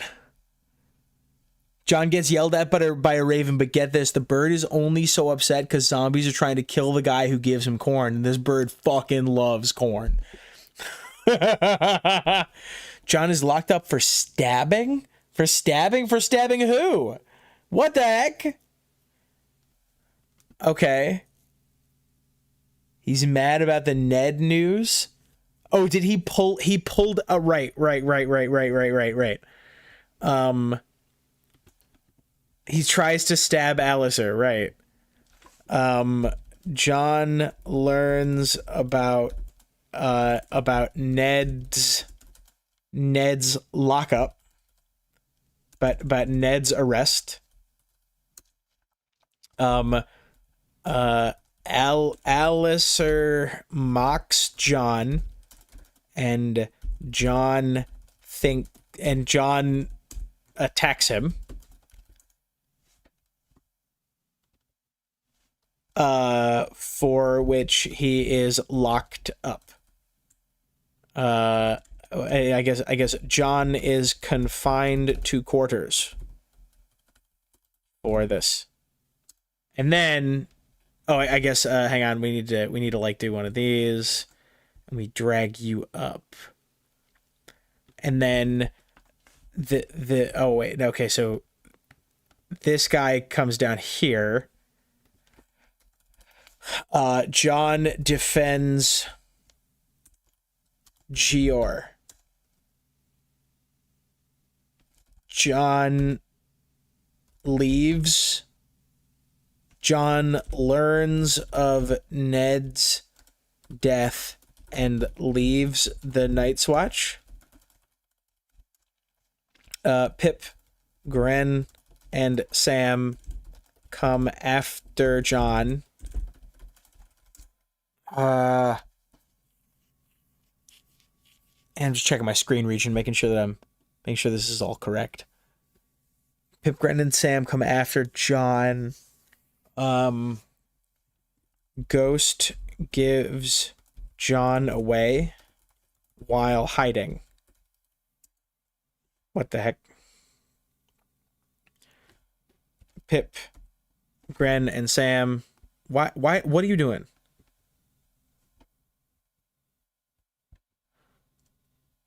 View. Zoom. There we go. Pip, Gren, and Sam. Pip, Gren, and Sam. Pip, Gren, and Sam. Bring John back. Gior convinces John to stay by invoking the undead. And is that it? It's kind of Ned learns of John's death and Rob's declaration and leaves the Night's Watch. Don't John's buddies retrieve him? Yep. John learns who Eamon is. Oh yeah, when does that happen? Sidebar, John burns his hand. Oh yeah, yep. John defends Gior, burning his hand in the process. The point of view character is like 40 seconds, and then the list of things that happen is huge. Huge, yes, but not incalculable. He knew about Ned before. I thought he knew that Ned was arrested, but didn't know that Ned was dead. George's like, you think you were the first kid who ran away? I've been doing this for 30 years. Everyone runs away. John convinces Ned to keep puppies. He doesn't include himself in the siblings count. Yeah, it's a good scene. Balon walks a bridge. I feel like John would make a huge difference to Rob's cause, maybe big enough to win the war. Calm down. Gior sent Sam to Molestown to buy jewels for John's new pommel. Thought you were scheduled for later today. We've been doing 11. Ned was called a traitor by Alistair, right? Yes. But okay.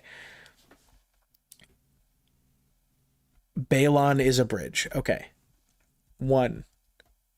Oh, right. We actually, John finds puppies in the snow and excludes himself from their count. And then John finds Ghost.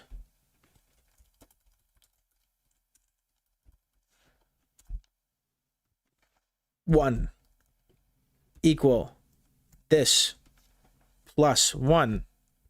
No.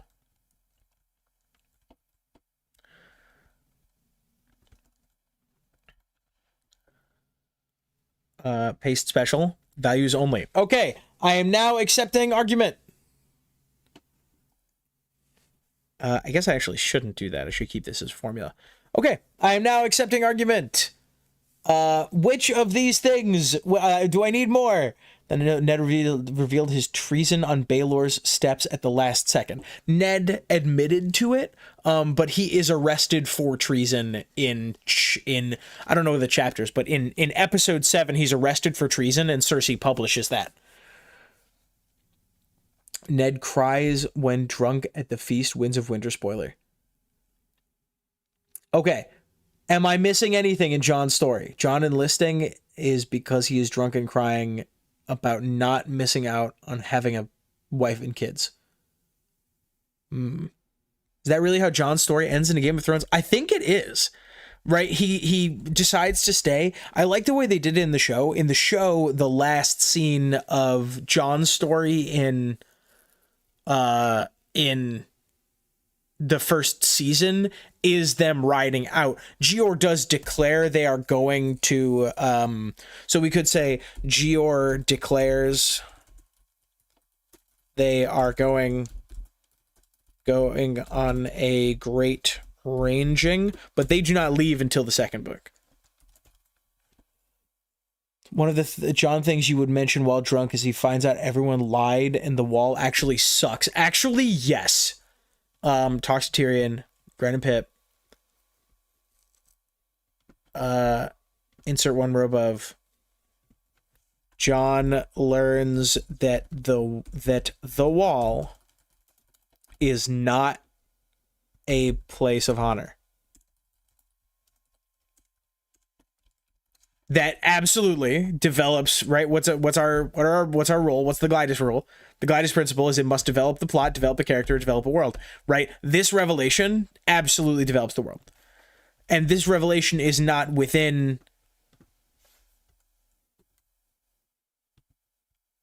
there we go. Yeah, there we go. Perfect. If Robb had a second son of Ned with a giant... Wait, hang on. If Robb had a second son of Ned with a giant wolf, it'd be massive. He can send him with Roose as a figurehead, a co-commander, or as an envoy in place of Theon or Cat. Or just have an extra bachelor. Absolutely, I agree wholeheartedly. Yes. I think that there's a very cool... What if Jon... I think that this is a very pertinent time travel scar. Right? Because if the entire course of the war would have been different. Because like, what are Pip and Gren and Sam going to do? Right? Jon could have said, no, bite me. And like non-lethally knocked them all out and made it to Robb. Benjen lies to Jon about Nepo babies on the wall. That is true. He still took his Night's Watch vow. Yes, I think that that's important. It's important that this and this happen in the order that they do. Jon learns that the wall sucks, but takes his vow anyway. Also remember, Jon's like 13. Yeah, this is relevant. We all have Kit Harington in our brains, but Jon is a child. Jon is a child, like an actual child. Am I missing anything in the Jon plot? Is there anything on this list that needs to be listed as its own thing? Same thing with Tyrion, right? Is there anything on the Tyrion plot that needs to be listed on its own thing? That needs to be its own little bit? No? Seeing no? Calling Jon resurrecting and dying again. Lady Stoneheart finds out the truth about him and gives her life to resurrect him again. There are some nerds who speculate that it will be Lady Stoneheart who resurrects him the first time. People assume that Jon comes back relatively early, but it would not surprise me at all if Jon is dead for the first more than a third of a book. We can start to do the analysis. Oh, we do need to do the Dany plot. The Dany plot is not fun. The Dany plot sucks. We are going to talk around some things in the Dany plot. All the kids in the stories are for real middle school or junior high. Yeah. Yes. Yes, I'm finally in time for a stream. Mance sees Jon at the feast. that is relevant. Yes, but we will put that in the second book. We learn that man saw, right? That is a revelation in the second book that becomes relevant for the mysteries in the first and third. He's really stoked about the library, how they have a bunch of old stuff nobody else does. Oh, John is? Or Sam is?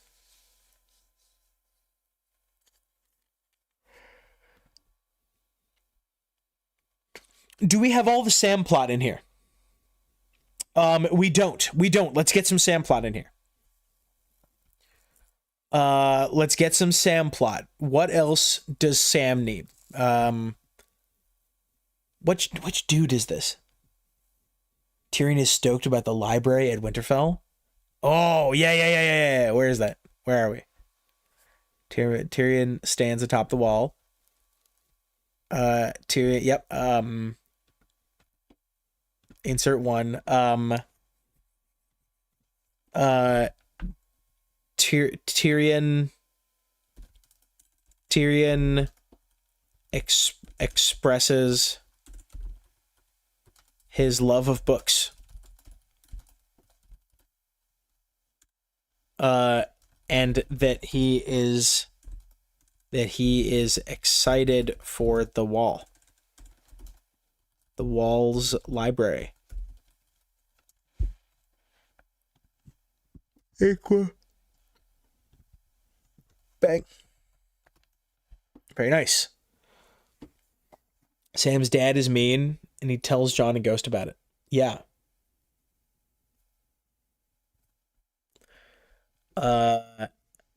Yes. Sam meets and defends Sam. Insert.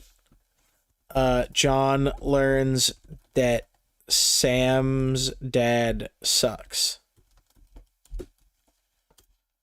Right, I think that actually pretty much sums up Sam's plot in the first book. Sam's dad sucks, and he gets him, yeah. Tyrion likes extra crispy bacon and talks to people nicely. There we go.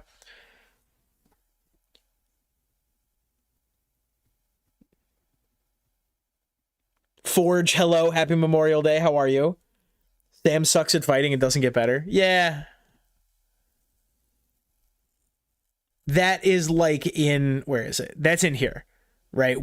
Jon learns that, like, that's not character development about Sam. That is a statement about Sam as a character that shows up in the first thing that happens with him. We learn that in his first scene. He gets his ass beat, and that's it. Is this everything that happens in Jon's story? So now we can start to get a sense of all of the things that, like, what the original pitch for this project was. This is how you can tell whether a leak is real. Because in those leaks that came out a couple of weeks ago, maybe a couple months ago now, I went through and I tallied the number of things that happen in the Daenerys plot is like 5. Whereas the number of things that, and this is the simplest book, this is the least complicated book, the number of things that happen in the Jon plot is 29. Does Sam start archery training in a Game of Thrones? I don't know. Oh, yes, Jon gives Arya a needle. Yes. Which I think is right here. Jon gives Arya needle. Here we go. But Daenerys in Clash and Dance. So many things happen in Dance. So many things happen in the Marine plot. So many oh my god, so many things happen in the Marine plot. Okay, I'm gonna turn like straight to camera too. Are you guys having fun? Because I'm having a blast. This is a great time. I think we can finish the book today. We've been on for 2 hours. We've been doing this for like an hour. I think we can finish the book today, or at least get close. Right? We can go through, we can list 100% of the things. Put Tyrion's giant shadow in description on Jon and Tyrion talk. Jon talks to Tyrion. I guess we can put that. Yeah.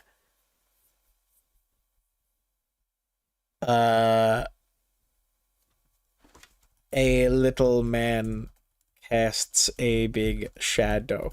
I'm not sure if I'm going to do this one as a video.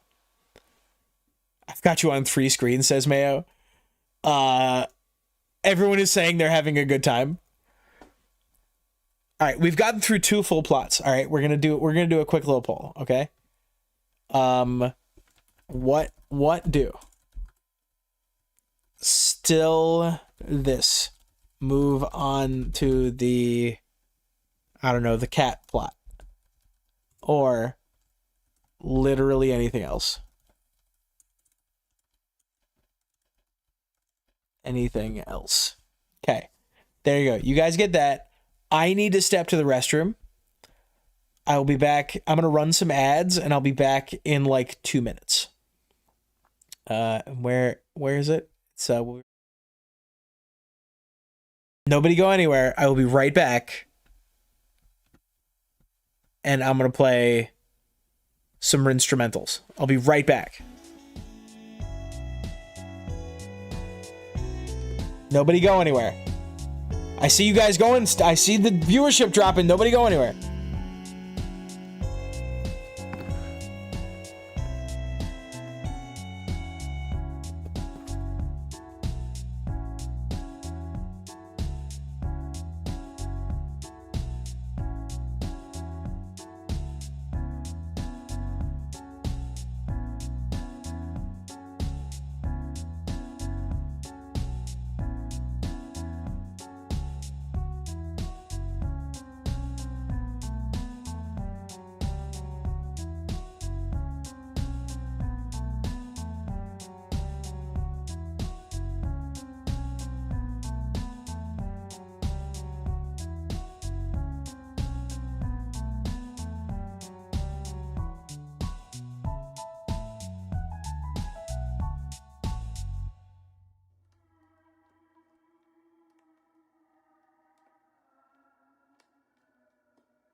You guys ever notice how Greek yogurt gives your tongue the texture of a cat's tongue? Isn't that odd? Why does it do that?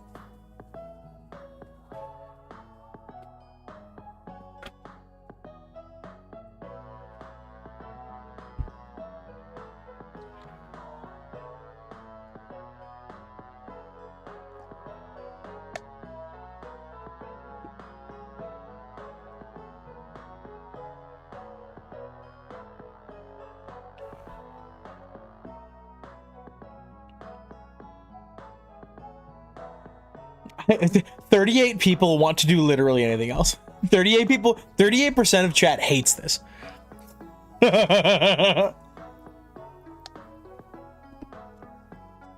Okay. Okay. End poll. Now. Start poll. What do? This but a Game of Thrones. This but season 8. This but books. This but season 8. Go.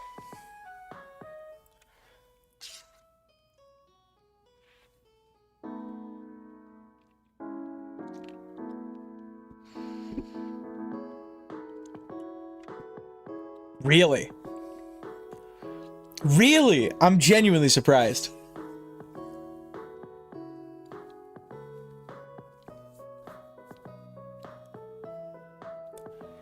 Damn, Zach makes good music.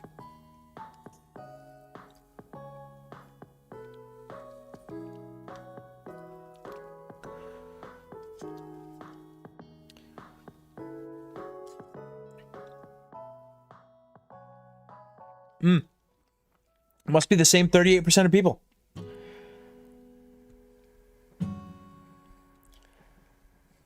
Dang. Same group of people want season 8. Those are the real show watchers.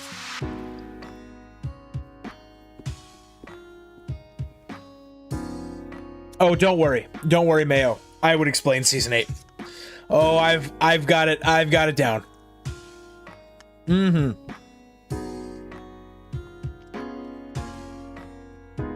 Because by my count, in the let's see. By my count, in the John plot in the first book, and I can't stress this enough, the first book is the least complicated. In the John plot, 30 things happen. Get the least complicated book. In Game of Thrones season 8, I'm gonna wager that I'm gonna wager that we are gonna come out to less than 50 things total. Less than 50. My audio is distorted right now. Oh no, hang on.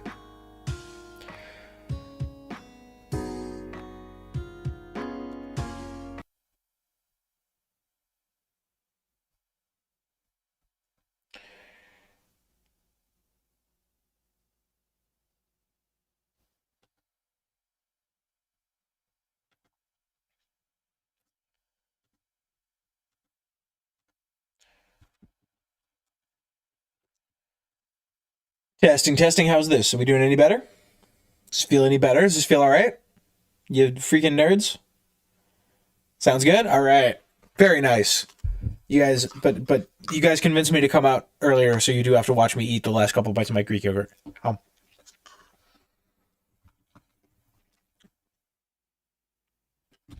Still bad, but the same as usual? How dare you?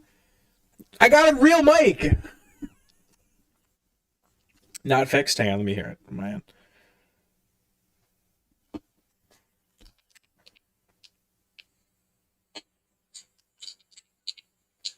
Oh, all I can hear is me talking.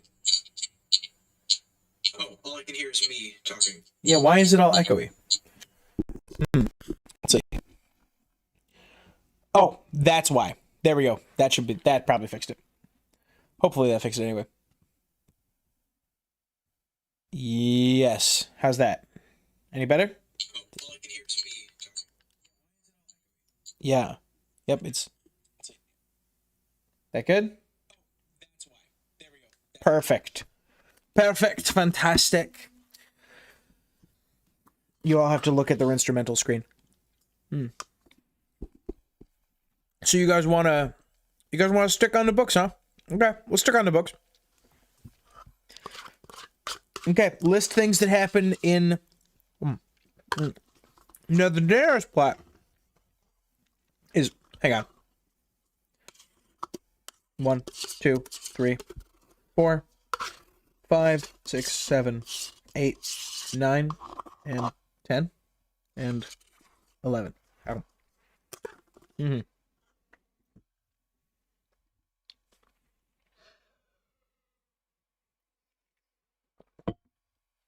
God Emperor of Westeros. Yes. God Emperor of Westeros, Bran never leaving the Iron Throne. There, boom, season 8 done.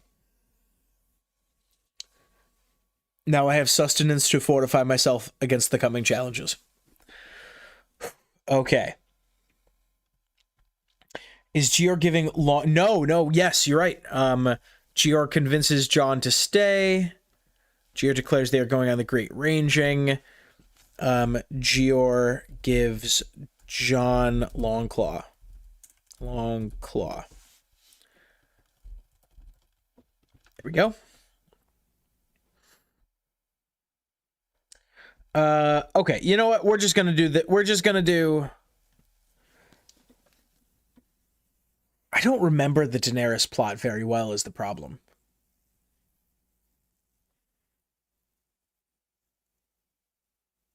I know we don't have time for it, but that's a weird decision. This one? Is that a weird decision? Huh. Lemon Gate.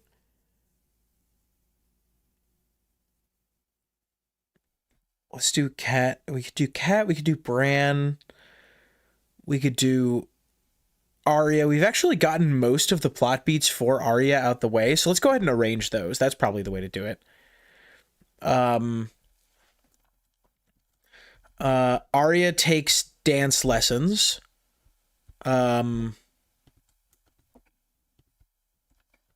Arya befriends the butcher's boy.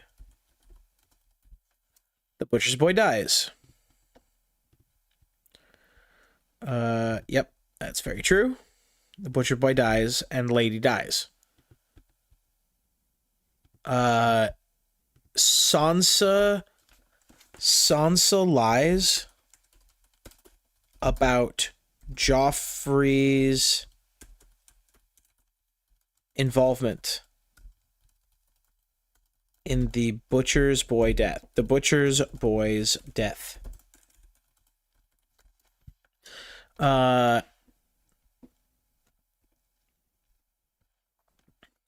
Joffrey attacks the butcher's boy.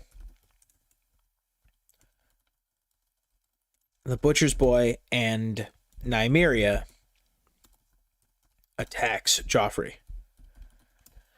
I think that this can't be as simple as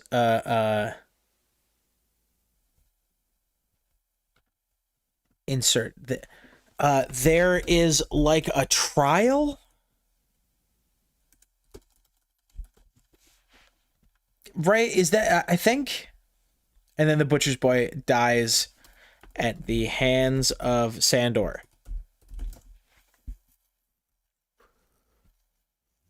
Joffrey's involvement in the attack.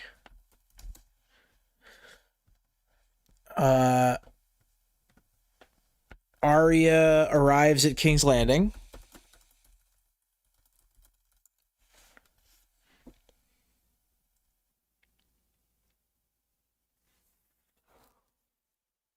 I don't know if you want to organize this by each chapter or things happening since there's going to be duplicates. Yes. Oh, absolutely. You're right. Just give me like one of these. Insert 12.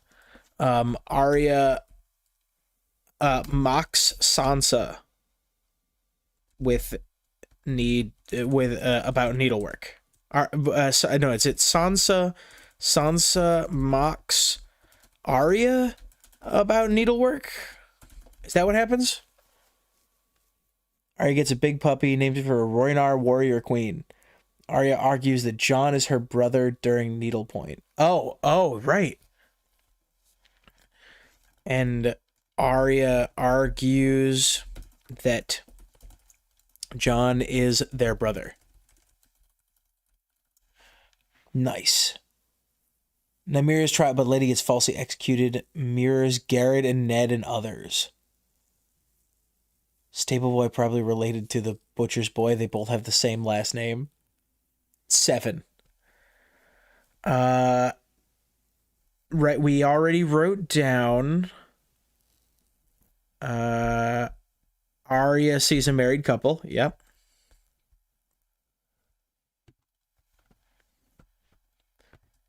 Which is in fact relevant. What else happens in Sansa takes Arya takes dance lessons. Arya starts chasing cats. Arya sees a married couple talking in the cellars among dragon bones. Very cool.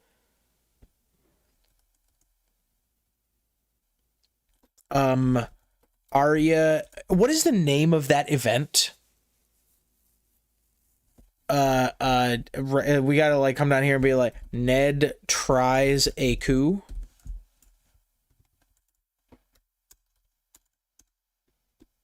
A coup. Ned buys the gold cloaks through Littlefinger. Ned tries a coup. It is revealed that Littlefinger hadn't we'll say Littlefinger betrays Ned. It's fine.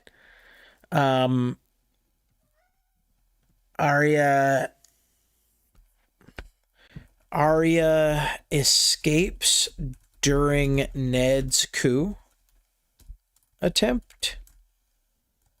Arya is forced to live as a street urchin. What's a better word? As a waif, as an Oliver Twist. To live on the street. On the street, Arya sees Ned executed. Arya is rescued by Yoren. That's it. Ow. Oh, yes. Insert. Arya kills a stable boy.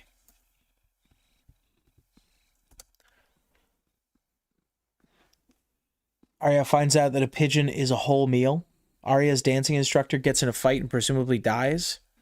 Syrio Forel takes dance classes from Syrio. Syrio Forel lets Arya escape.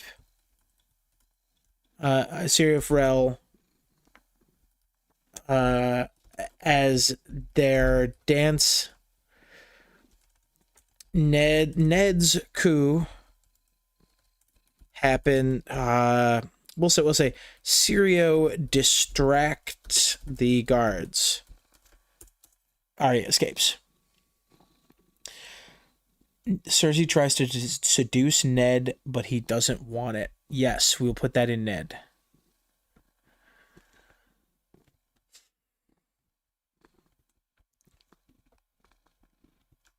Cersei tries to seduce Ned.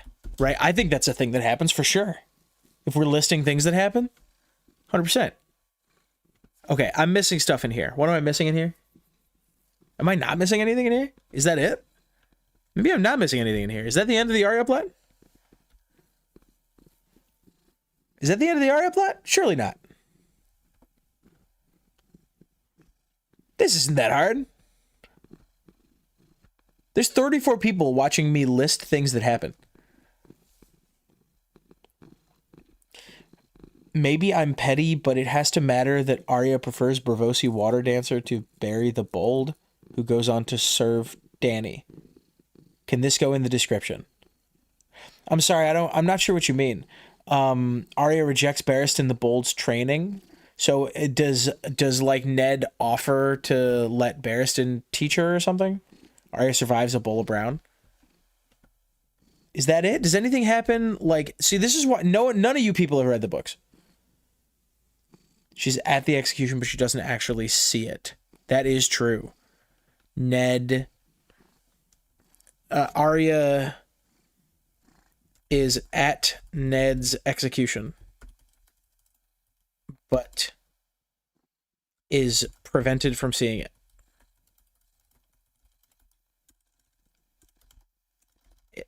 By Yoren.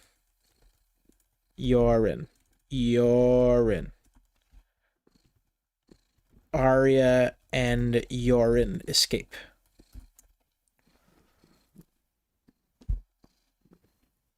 Yoren cuts her hair and calls her boy. Yes. Arya and yeah, that is a thing that happens. Yoren cuts Arya's hair and calls her boy. Yoren and Arya escape. Arya's bowl of brown contained human flesh and awoke her third eye like Jojen paste. They turned the show into some books. You could say this is the first of Arya's disguises. Absolutely. This is the first. This is Ari, right? This is Ari. Arry. One. Wait, can I just like grab you?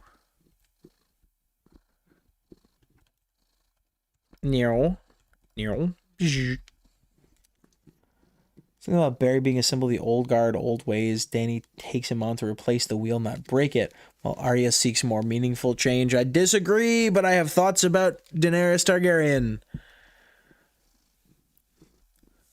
17 things happen with Arya in the first book. Does that seem about right? Am I missing anything? Well, you know, I think we have to, Arya gets, well, no. Puppies. Right. Arya gets a dog. That's in everybody's plot. Several children get dog.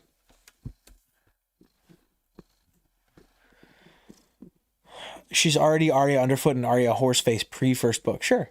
Arya ruined Sansa's dress with the orange earlier. More symbolic. Fair, want to hear more at some point, but I understand if that's a different video / stream. I have been threatening to do like an in defense of Daenerys Targaryen video for a long time.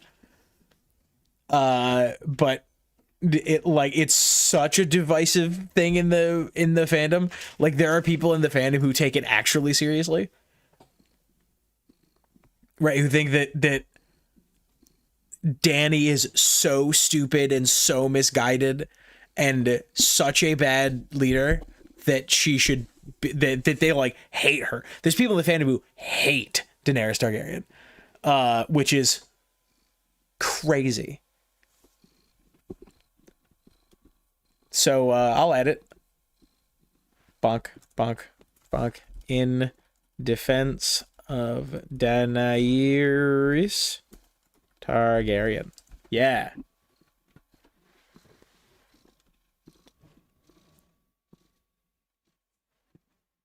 Underfoot and Horseface are not disguises. I feel like you're drawing too hard of a line. You use the word disguises. I think that you should probably use the word identities. And they are not, like, they are identities, right? This is the thing that people call her. Yeah.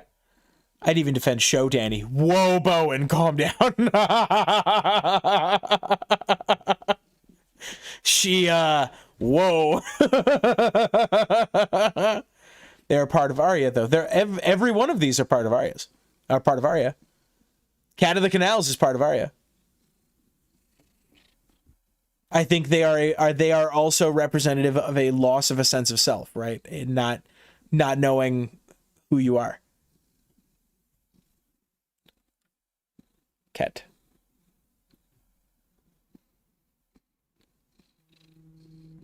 Is Lump an identity for Faramir and Imp the one? And if Lump is an identity for Faramir and Imp is one for Tyrion, surely Horseface counts. Yes, she did war crimes, but who among us, right? Come on.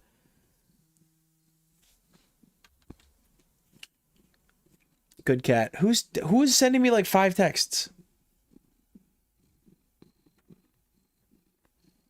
Huh? Stop it. Okay, heart. I'm on stream. Can I call you later? Question mark. What, cat? Why? What? What? What? What? How can I help you? Do you need something? Is everything okay? Here, you take this mic for a second. Arya watches her brother's train and fails at sewing. Do we think Arya can't sew is a thing that happens?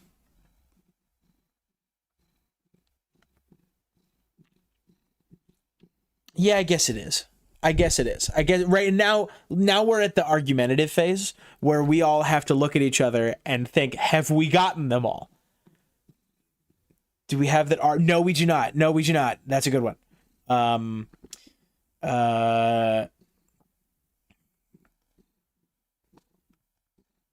Insert. Arya drives Nymeria away.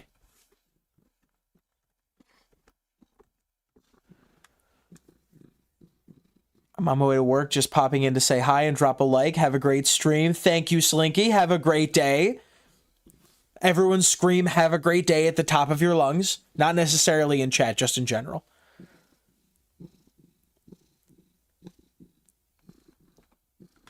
Cool. Cool. All right.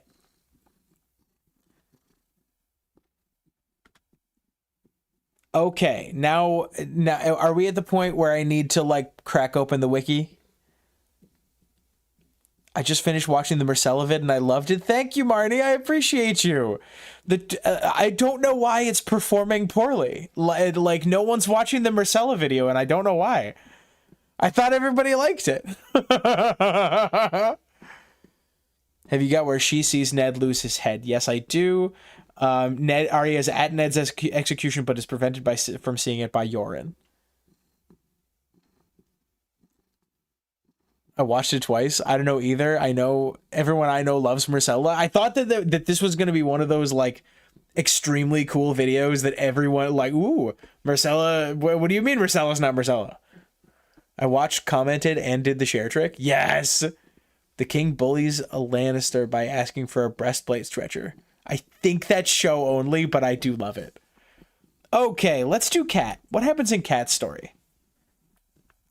Cat tells Ned about Jon Arryn's death. I'm gonna put this down. Cat sleeps with Ned and wishes to get pregnant. That I think is a very notable thing. Like that is a very notable way of characterizing like her second scene or something. Cat catches a knife. Cat sits by Bran's bedside to the detriment of the run of the castle.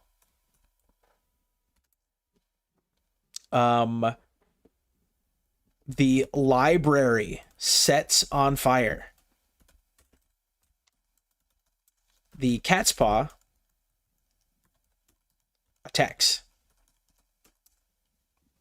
Cat and Summer prevent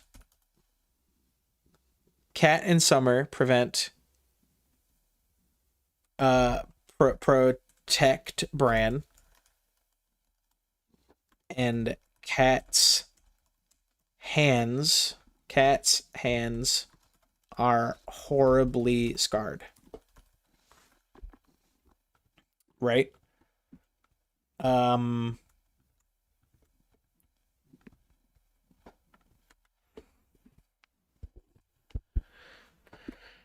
Cat, Lewin, Rob, and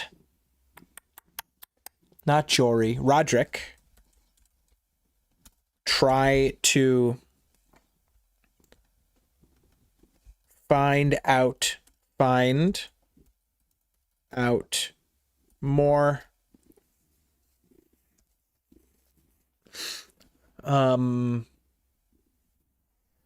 Cat goes to King's Landing. Cat captures Tyrion. Right, this is all the same stuff. Where's the Tyrion stuff? It's like right here. Right, this is all stuff that happens in the Tyrion plot. Bonk, bonk. Delete. Cat catches a ride with Wyman Manderley and meets up with Rob. That is true. Tyrion saves Cat from the Mountain Men.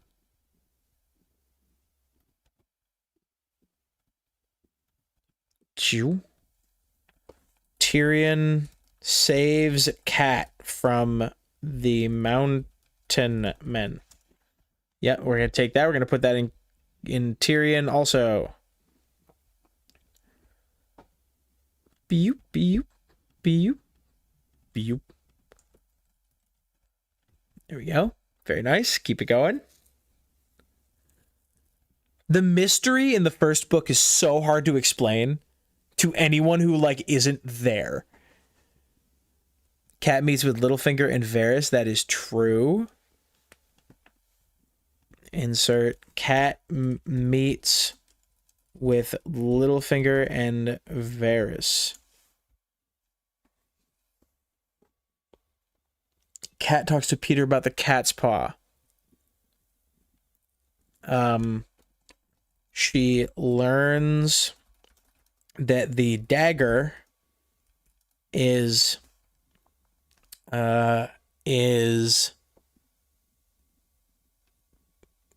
Tyrion's, right? Is that how it shakes out?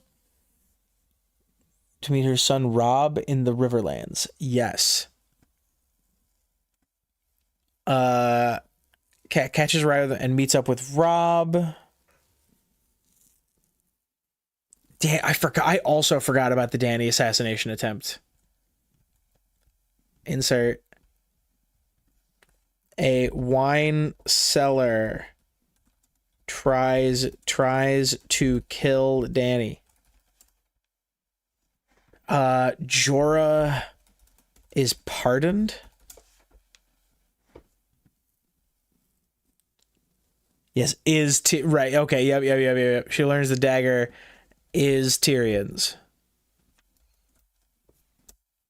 This is all Littlefinger's fault, isn't it? Do we think that George remembers the stuff he wrote in the 90s, or just go to the Song of Ice and Fire wiki? Actually, I bet George has spreadsheets like these, because when I'm writing D&D, when I'm writing like the Visitor's Guide, right? When I'm writing any of my books that require this kind of organization, I have spreadsheets. Cat ignores Ned's advice on preparing for war. She burned the letter in the secret language sent by Eliza, accusing the Lannisters of killing Jon Arryn, which is a strange thing to do. Cat gets a letter accusing the Lannisters of killing John Aaron. Then she burns it.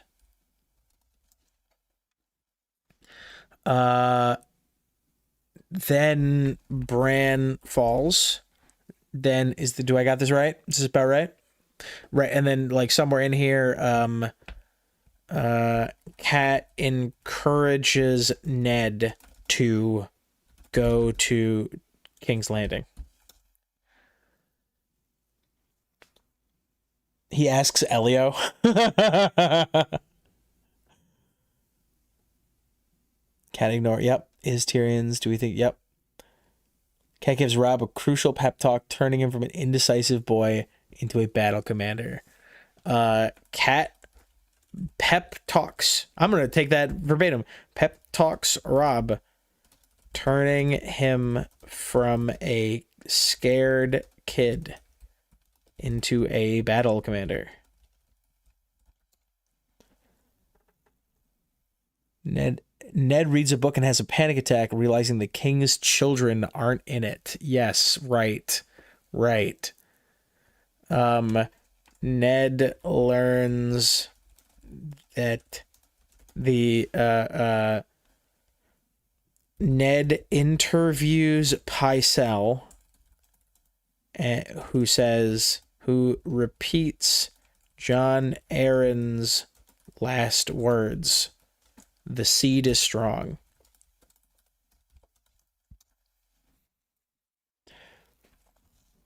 Ned learns that from a book. Ned finds out. Ned requests the last book John Aaron ever read.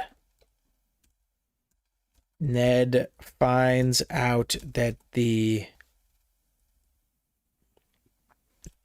from that book that Baratheon hair is dominant.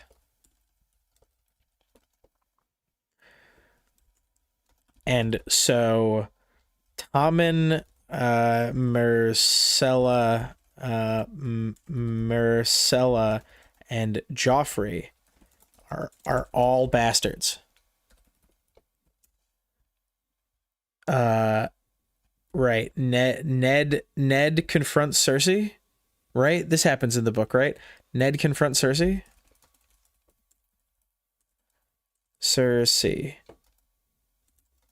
Telling her that he knows. And Cersei tries to bribe, threaten, and seduce him. Yes. Yeah. Okay. Perfect. Yes, Preacher, very nice. Have you ever raw dogged a 12 POV story spanning 3 years without making so much as a note?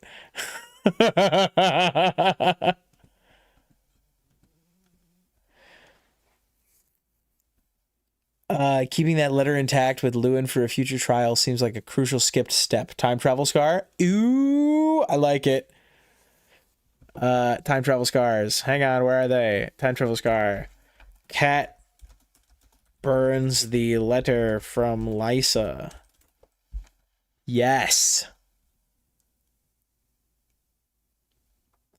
Cat witnesses the Whispering Wood and Jaime Lannister's capture. This is true. Where did Cat go? Cat witnesses the Whispering Robb what's the word? Faints an attack at the Green Fork. Faints an attack at the Green Fork. Robb smashes Jaime's forces at the Whispering Wood. Jaime is captured. And the two Karstark kids, Rickard Karstark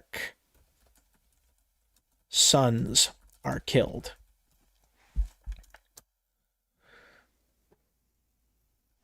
Robb is declared king in the north.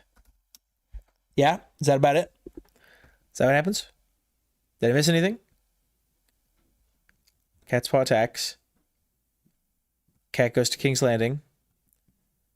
Cat beats Ned to King's Landing.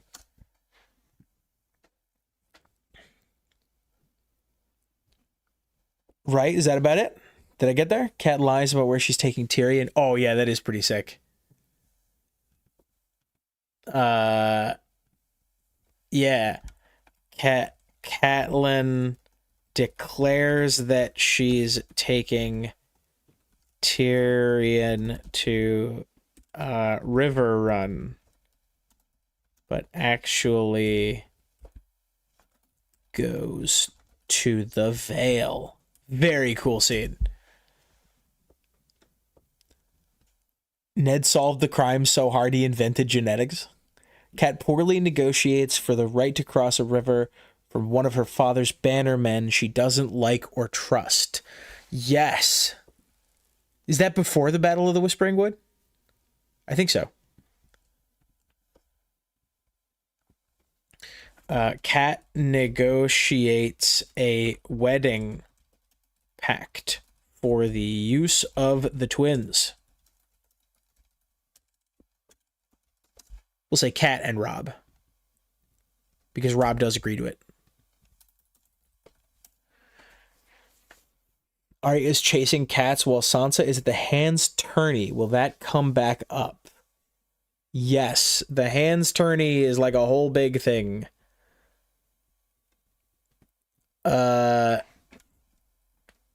Ned helps organize the hands tourney.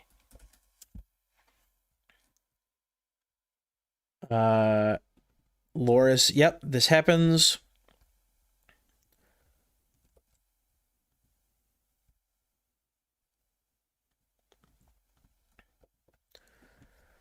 Somewhere in here, Ned learns how much debt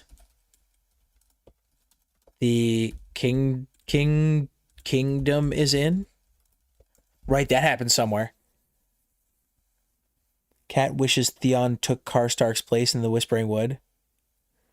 Have we gotten into Varys and Illyrio talking politics near the skulls? It's honestly one of my favorite parts of the first book.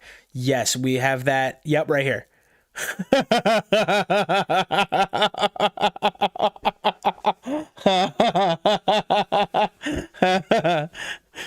Yeah, it's right there. Yeah, that's this isn't clear. It isn't obvious that this is Varys and Illyrio.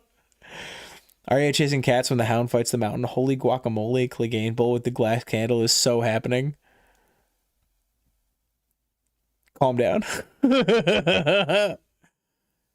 Cat also lies about Whispering Wood distribution, but maybe that's a different list. What do you mean? Betrotheds? Oh, is Arya also... Oh, yeah. Arya is also, strictly speaking, betrothed right now. A wedding pact for use of the twins. We need an in-depth analysis of every word in that scene. Wait, we can... Hang on. This is...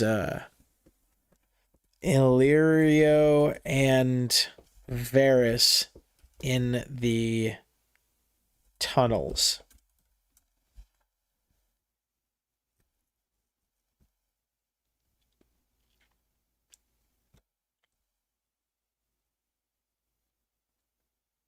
The dragon. Something about the dragon. Okay, wait a minute.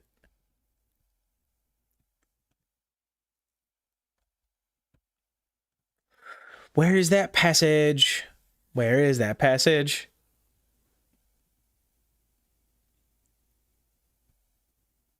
Where is that passage? Okay, hang on. We're doing a poll. What do 5-minute theory adventure.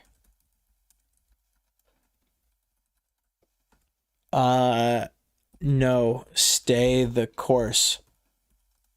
My God. There you go. Figured out. In the meantime, I'm gonna go and open a.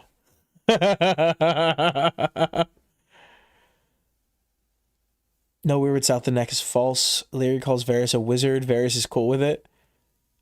2026.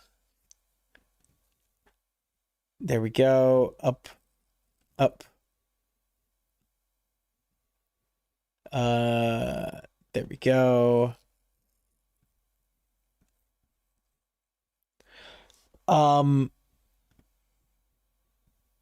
This 5-minute theory adventure will turn into the Odyssey. We have 4 votes. But 75% of those 4 votes are for the 5-minute theory adventure. 1 minute timer.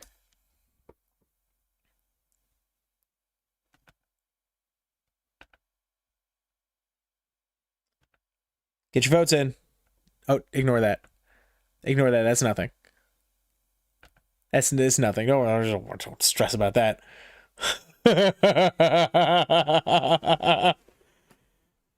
5-minute theory adventure is going up. How long have I been talking?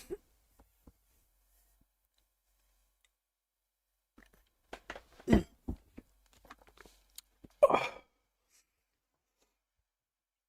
20 seconds. Got to figure it out. You guys get to decide. This is democracy.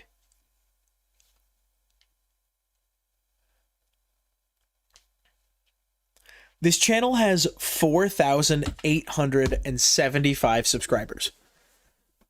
We will be at 5,000 subscribers like next month, which is absolutely bonkers. Okay, 5-minute theory adventure. Like, it's a super fast one though. This is gonna be such a quick theory. Just like, don't stress about it. Super fast, 5 minutes. Okay, 5-minute theory adventure. Okay, we need to find a way to find that passage. It's, I bet if we Control F dragon.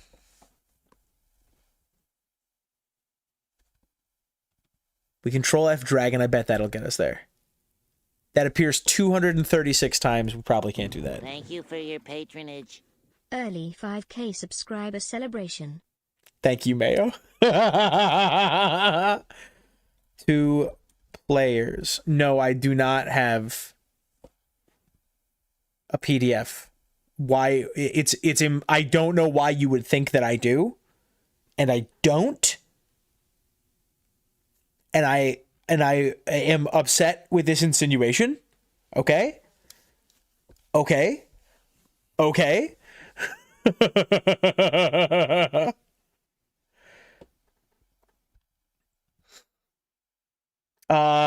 Next, hang on. We'll give you guys a 2-minute timer. Next super, you guys have 2 minutes. We're gonna sit here for 2 minutes. If anyone super chats, thank you very much, Mayo. By the way, if anyone super chats in the next 2 minutes, and I also need to. If anyone super chats, they get to decide what voice I do this in. If no one does it, I get to pick. Stopwatch. Right, 5-minute theory adventure. 5-minute theory adventure. All right, we're starting the 5-minute theory adventure. It's starting right here. Okay, 5-minute theory adventure. It's maybe look like just like ignore this. Okay. Right, this is just this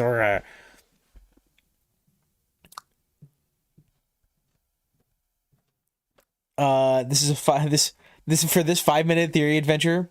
Tom turns into a frog. Ribbit. Wizard is faster. A game for 2 player. Don't worry, I found it. Aria 3. Search of Ice and Fire. Okay, cool. 5-minute theory adventure. 5-minute, like maybe like maximum 5 minutes. Okay, here we go. We're gonna do the her fingers for. Okay, where are we gonna start this? where fear cuts deeper than swords. I have no super chat money, but I recommend a walk-in voice. I'm sorry, you're too poor for me to pay attention to you.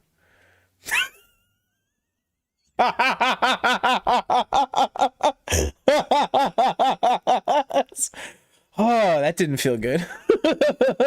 Nobody clipped that. Nobody clipped. Just ignore that.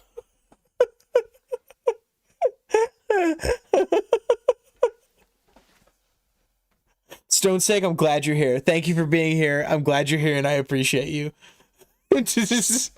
Marnie, no. No, Marnie, no. No, Thank you for Mayo. your patronage. Did you get it in time? Yes, you did. Right under the buzzer. Oh, no. Oh, all these Targaryens and their handouts.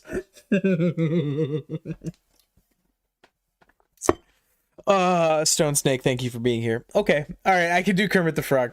We'll do Kermit the Frog and Miss Piggy. Okay, 5-minute theory adventure. Okay, here we go. Where do we start? If the room with the monsters had been dark, the hall was the blackest pit in the seven hells. Calm as still water, Arya told herself. But even when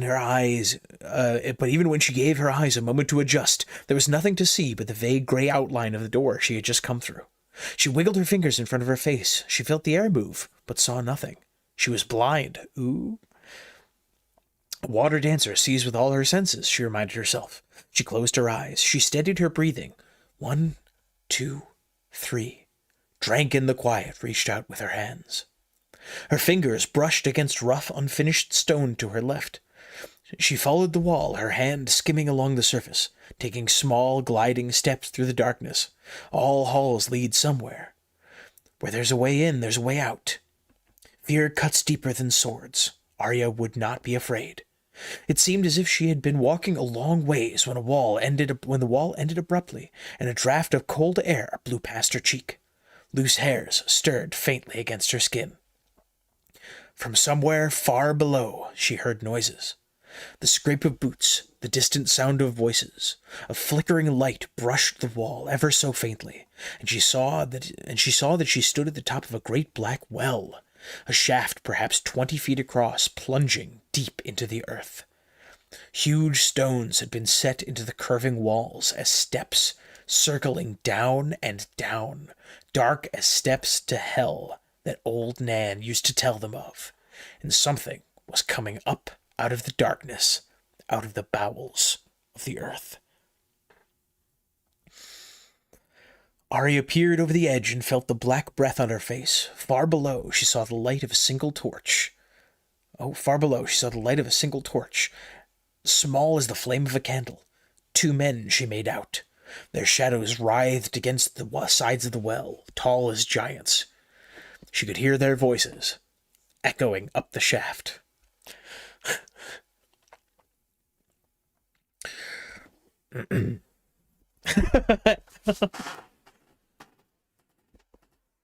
"He found one bastard," one said.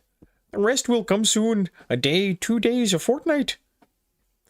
And when he learns of the truth, what will you do?"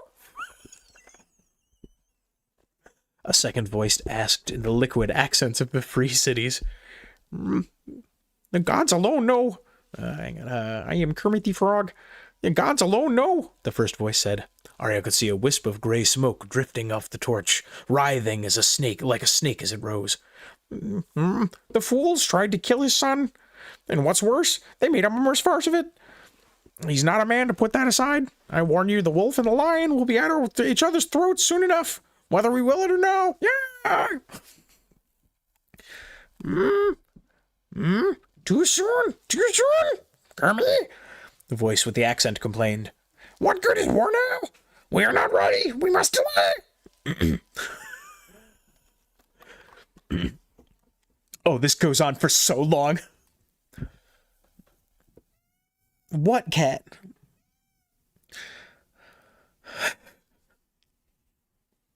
Is well built for me to stop time. Do you take me for a wizard? The other chuckled. No less. The flames licked at the cold air. The tall shadows were almost on top of her. An instant later, the man holding the torch climbed into her sight, his companion beside him. Arya crept back away from the well, dropped to her stomach, and flattened herself against the wall. She held her breath as the men reached the top of the stairs. What would you have me do? Asked the torchbearer. Kermit the Frog. Yeah, the trouble with this is, and the trouble with Kermit the Frog. What would you have me do? Asked the torchbearer, a stout man in a leather half-cape. Even in heavy boots, his feet seemed to glide soundlessly over the ground. A round, scarred face and stubble of dark beard showed under his steel cap, and he wore mail over boiled leather and a dirk and short sword at his belt. It seemed to Arya that there was something oddly familiar about him. If one hand can die, why not a second? Replied the man with the accent. If one man can die, if one hand... Kermie? If one hand can die, why not a second? Replied the man with the accent and the forked yellow beard. You've danced the dance before, my friend? He was no one Arya had ever seen before. She was certain of it. Grossly fat, and he seemed to walk lightly, carrying all the weight on the balls of his feet, as a water dancer might. His rings glimmered in the torchlight, red, gold, and pale silver, crusted with rubies, sapphires, slitted yellow tiger eyes. Every finger wore a ring. Some had two. Hang on, we need to pause. Hang on. Take me. You need to bring me over here. Just 5 minute theory adventure. 5 minute theory adventure. Hang on. How to do a Kermit voice. Hang on. Just give me like 2 minutes. Just give me one, like literally just 1 second. Hang on. Just give me 1 second. Hang on. I am Kermit the Frog. Yes. Hang on. Okay. Yep. Yay! Yay!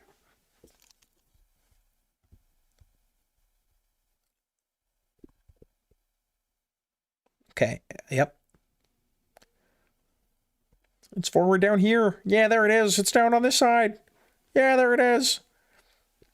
I am Kermit the Frog. It's all down on this end. It's down on this, but I keep on throwing it up. I have to stop throwing up the volume. If one hand can die, why not a second? Replied the man with the accent of the forked yellow beard. You have danced the dance before, my friend. Before is not now. This hand is not the other, the scarred man said as they stepped out into the hall. Still as stone, Arya told herself. Quiet as a shadow, blinded by the blaze of their own torch, they did not see her pressed flat against the stone only a few feet away. Perhaps so, the forked beard replied, pausing to catch his breath after the long climb.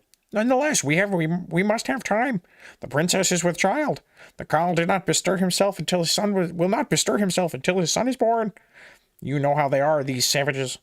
The man with the torch pushed at something. Arya heard a deep rumbling. A huge slab of rock, red in the torchlight, slid down out of the ceiling with a resounding crash that almost made her cry out. Where the entry to the well had been, there was nothing but stone, solid and unbroken. If he does not bestir himself soon, it may be too late. It may be too late, the stout man in the steel cap said. This is no longer a game for two players as it was. Stannis Baratheon and Lysa Arryn have fled beyond my reach, and the Whisperers say they are gathering swords about them. The Knight of Flowers writes from Highgarden. writes Highgarden, urging his Lord Father to send his sister to court. The girl is a maiden of 14, sweet and beautiful and tractable, and Lord Renly and Sir Loras intend that Robert should wed her and make her his queen. Littlefinger, the gods only know what game Littlefinger is playing, yet Lord Stark's the one who troubles my sleep. He has the bastard. He has the bastard. He has the book, and soon enough he'll have the truth. Now his wife has abducted Tyrion Lannister thanks to Littlefinger's meddling. Lord Tywin will take that for an outrage, and Jaime has a queer affection for the imp. If the Lannisters move north, they will bring the Tullys in as well. Delay, you say? Make haste, I reply. Even the finest of jugglers cannot keep 100 balls in the air. You are more than a juggler, old friend. You are a true sorcerer. Wow. All I ask is that you work your magic a little while longer. They started down the hall in the direction Arya had come, past the room with the monsters. What I can do, I will. I must have gold and another 50 birds. She let them get a long way ahead and went creeping after them, quiet as a shadow. So many. The voices were fainter and the light dwindled. The ones you need are hard to find. Young to know their letters, perhaps older. Not die so easy. The younger are safer. You treat them as gently and give them tongues. Long after the voices had faded away, Arya could still see the light of the torch, a smoking star that bid her follow.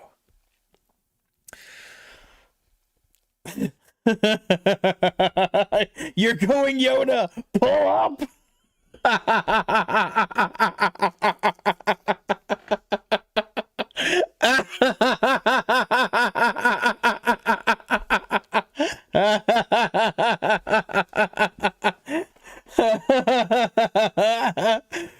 I've been wildly successful insofar as I have disrailed this stream, for which I deeply apologize.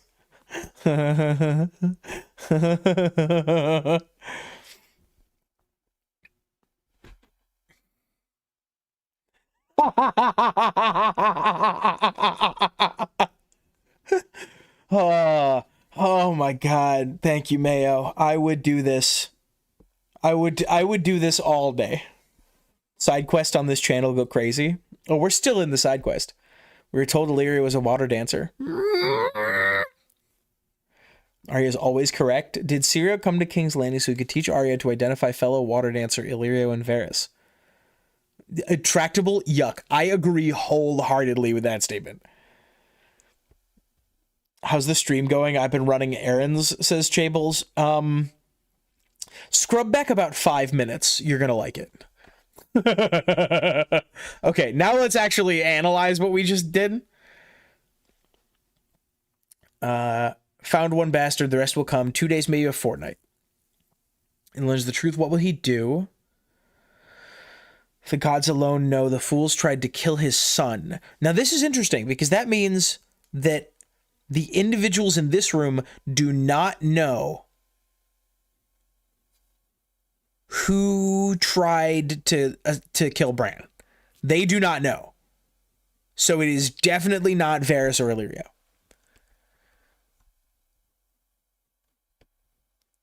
He's not a man to put that aside. I warn you, the lion and the wolf will soon be at each other's throats. Too soon. What good is war now? We are not ready.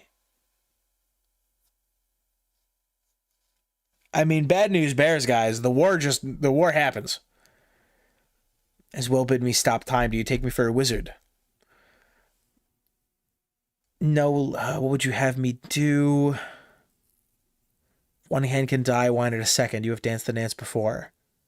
You've danced the dance before. You've danced the dance before? You have danced the dance before? What does that mean? Wait, what? Wait, what?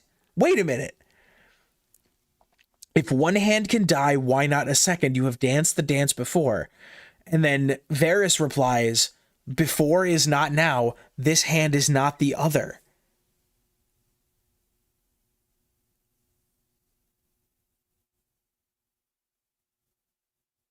He just accused... Yes, Mayo. Yeah, Mayo. He just accused Varys of killing Jon Arryn.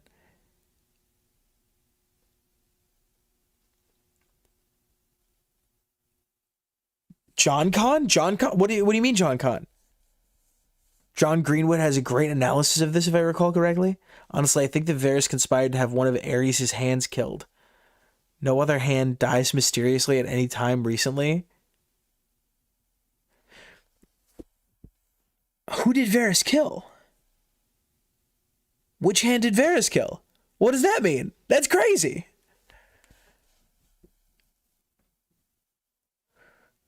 Okay, cool. Perhaps so. Nonetheless, we must have time. The princess is with child. The cow will not bestir himself until his son is born. So, what is... God, what is their plan? Their plan is so convoluted.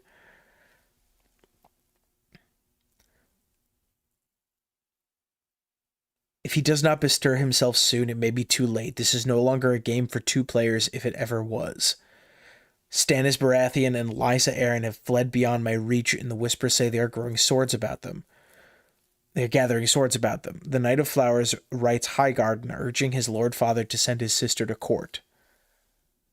Gods only know what game Littlefinger is playing, yet Lord Stark's the one who troubles my sleep. He has the bastard, he has the book, and soon enough he'll have the truth. And now his wife has abducted Tyrion Lannister, thanks to Littlefinger's meddling. Whoa! Lord Tywin will take that for an outrage.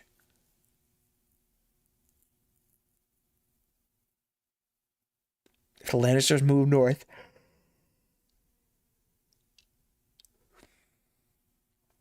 delay, you say, make haste, I reply. Even the finest of jugglers cannot keep 100 balls in the air. You are more than a juggler, old friend. You are a true sorcerer. See, and this is flirting, right? Like, imagine like Illyrio like grabbing Varys by the lapel a little bit. You are more than a juggler, my friend. You are a true sorcerer. All I ask is that you work your magic a little while longer.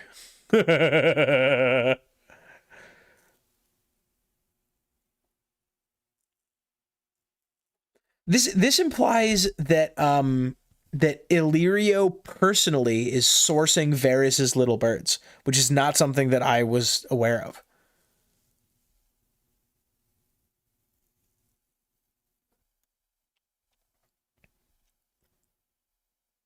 Okay, hang on. All right, we're scrolling up. George sets up Lysa killing Jon Arryn in a Game of Thrones, so it definitely can't be him trying to imply Varys killed Jon Arryn. Right? Like, how, so who did you kill? This hand is not the other. Is there a specific other hand that he killed? That Illyrio knows about? Varys is probably good with taking credit for something like that. It keeps Illyrio thinking highly of him and more likely to do things that he tells him. There hasn't been another hand since the rebellion. The only other hand who dies in the rebellion is the pyromancer who was killed by Jaime. Maybe Varys caught another hand prior to... Oh, is it Merryweather? Is it that one Merryweather? Orton Merryweather, former hand to Aerys before he was exiled, and who ends up back in Cersei's court in A Feast for Crows, and who is who some of us suspect as working for Varys. Apparently Illyrio was a dragonbone merchant. Wait, I think we forgot to note that Varys is in the room when they were talking with Littlefinger about the dagger. Yeah, he's right there. Danny said nothing. Magister Illyrio was a dealer in spices, gemstones, dragonbone, and other less savory things. Loras writing to send Marjorie is a little weird. Yeah, that's true. Varys says he's thinking of installing her on the throne in place of Cersei. How does he know something? Well, that Loras and Highgarden want to, once it comes out that the Lannisters are that Cersei's kids are bastards, Robert will lock up Cersei and then you can marry Robert to Highgarden is the plan, because Robert has no kids, no legitimate kids. While that Varys will need to import 50 more birds, are they all for Kevin? Chelstead or Merryweather could have Varys discover dirt on them. Merryweather survives, though. Yeah, but, like, you've danced this dance before, the dance of getting rid of a hand. He could mean not... It's possible he means not kill them, but, like, one hand can die, not a second. Why not a second? You've danced the dance before, my friend. Before is not now. No, that really implies that he kills somebody. That really implies that he kills somebody. Does Chelsea... I think that it must be the case. The only one that makes sense is that Varys... We know from Jaime's perspective that Varys was always willing to whisper in Aerys's ear to get him to see new enemies around every corner. So maybe Varys told Aerys, Varys manipulated Aerys to burn Chelsea. Yes. Yeah, that's the only one that makes sense. It also could just be like this is a 25-year-old plot point, you know? that this particular line is not, like, did not get adequately recorded. How do they know that Cersei's kids are bastards? Isn't it only Stannis, Jon Arryn, Ned, and possibly Littlefinger who know? No. Illyrio and Varys definitely know. Let's see, what do they say here? They say he found one bastard. The rest will come soon. A day, 2 days, maybe a fortnight. Let's see, and down at the bottom it says, where does he talk about the book? Where does he talk about the book? What would you have me do? The fools tried to kill his son. No, where does it talk about the book? He has the book and the bastard. He has the book and the boy. If one hand can die, why not a second? Before is not now, perhaps so. No, huh.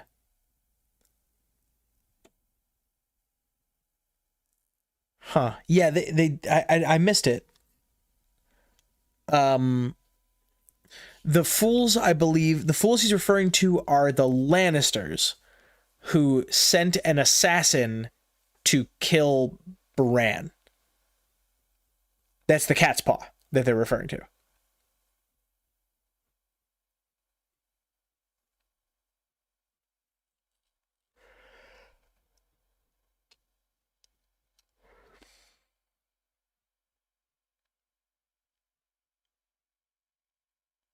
Yeah.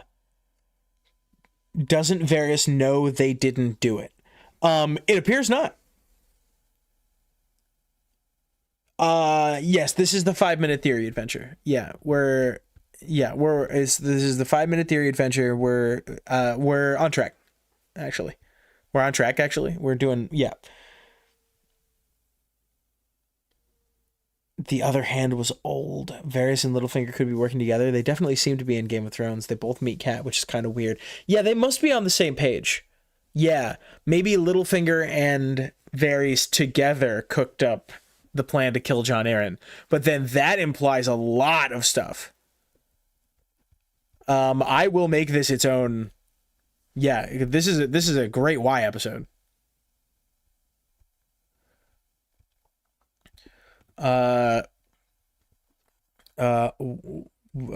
Littlefinger and Varys are working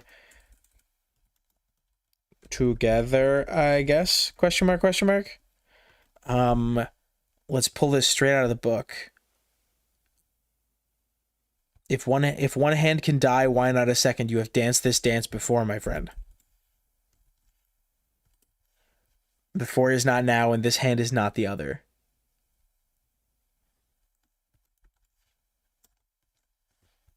Absolutely crazy. Varys also says the other hand was old. Yup. Between Peter and Varys, it's weird they don't know what happened with the cat's paw unless Varys lies to Illyrio.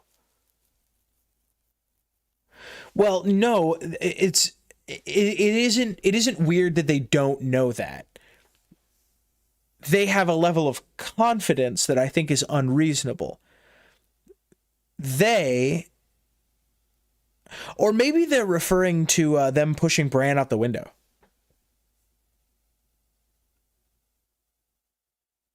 A minimum of one Lannister has in fact tried to kill Bran. Yeah, that is true.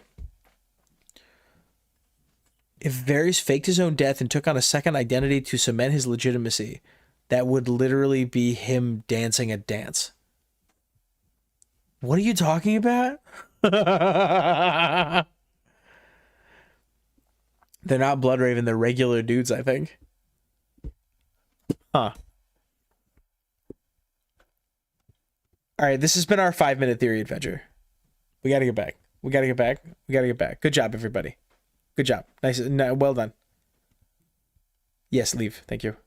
No, get out of here. What else did we need to do today? Were there other things we needed to get done?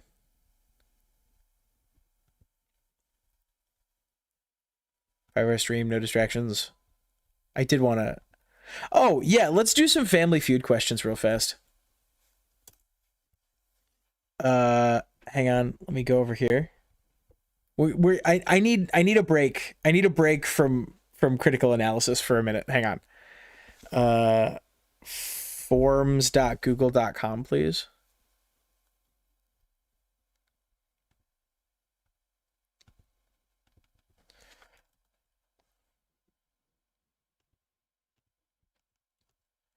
A song of feuds and families. This is for the 2026 edition of A Song of Ice and Fire Family Feud. Answer the questions if you want, I guess.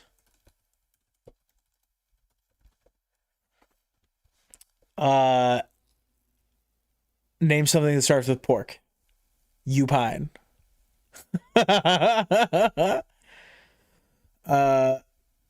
Okay. I had some good ones, but they've all exited my brain because I've been live for 3 hours and 20 minutes. Time to drink some water.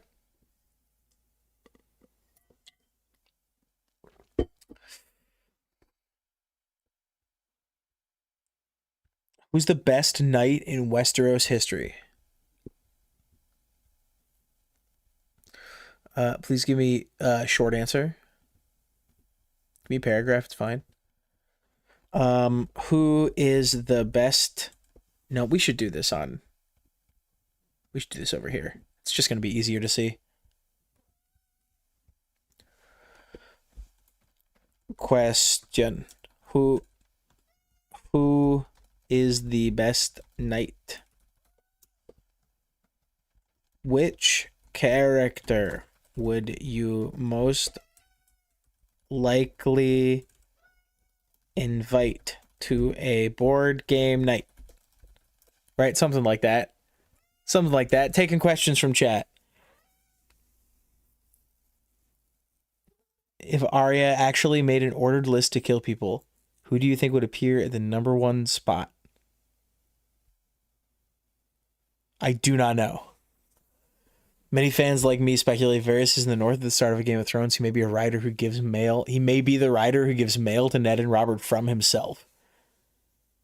Which character would you let date your sibling? Cat, can I absolutely help you? Ow, your claws are sharp. Your claws are sharp. Why, when your claws are sharp, do you insist on trying harder to hold on?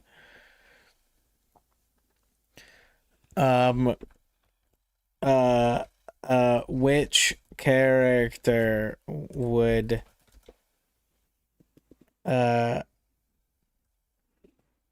would you most want in a blunt rotation?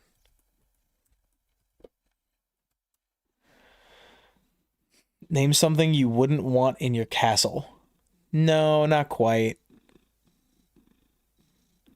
How much would Donal Noy chuck if Donal Noy could chuck wood?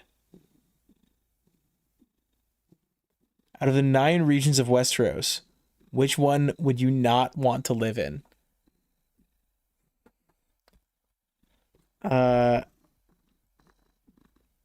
Where would you like to live least in A Song of Ice and Fire? That's a good one. There's always bugs. What is the most plentiful thing in A Song of Ice and Fire castle? No. No, keep it rolling.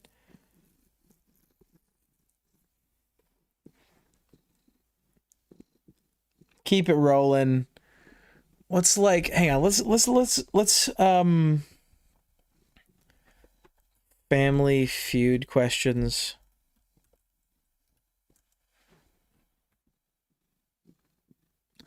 Take practice quizzes in AI mode? Fuck off.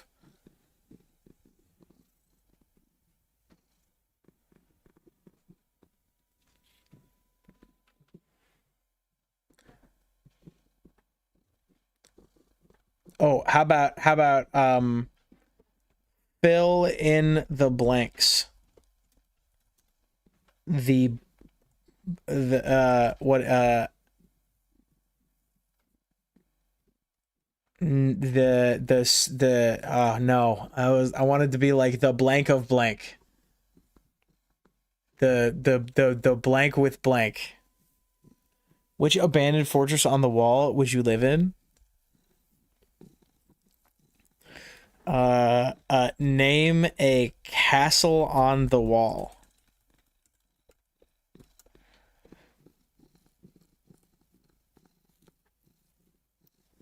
The bastard of blank.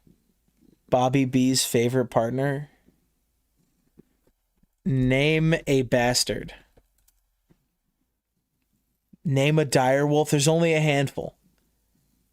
Something a Bravosi would say. Fill in the blank.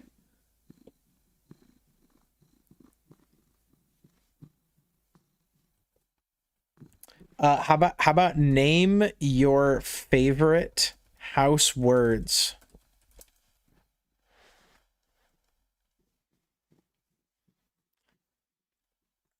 What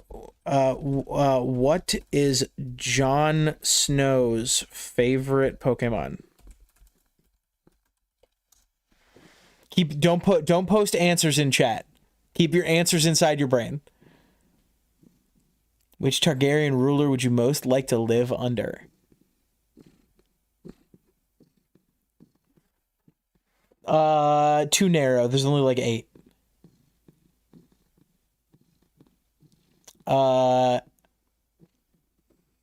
Name a historic member of the Night's Watch before the main series. Who does Ned main in Smash? Who does Ned main in Smash? Keep your answers inside your brain. Yeah, now we're getting there. We're finding some fun ones.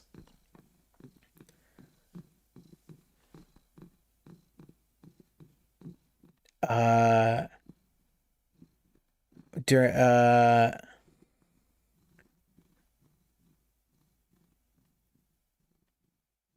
looking at like at just Family Feud questions on Reddit. What is your favorite symptom of madness exhibited by Liza Aaron? You guys make games in a much different way than I do. How many consecutive cartwheels can Tyrion perform? Which Pokemon would Ned Stark choose as a starter?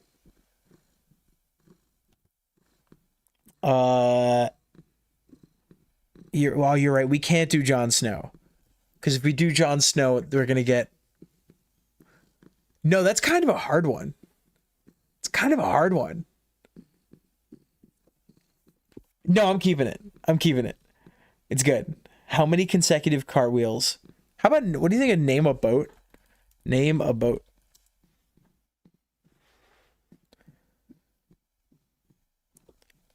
Oh, I'm sorry. Can't see. Who's the best knight? Maybe like name a battle. Where do horse shop? Name a boat is great. Name a hand outside of House of the Dragon and main series. No, I think we just do name your favorite. Which hand of the king is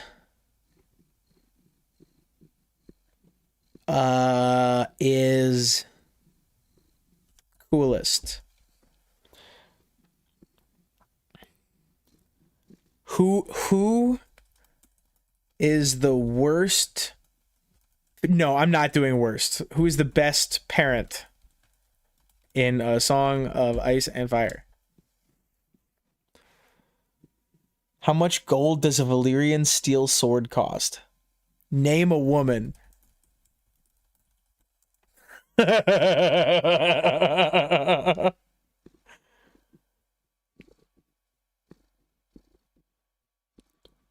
uh, best sibling. Name a cast on the wall.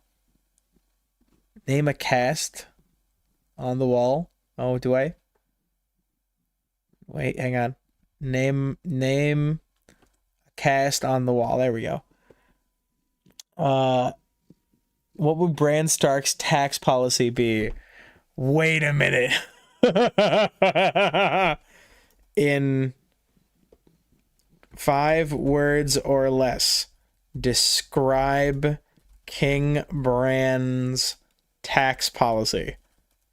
That's a good one.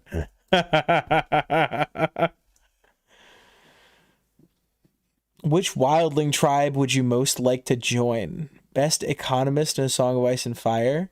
Hang on, I'm gonna bring it back here. I'm gonna go look for inspiration on the Family Feud subreddit.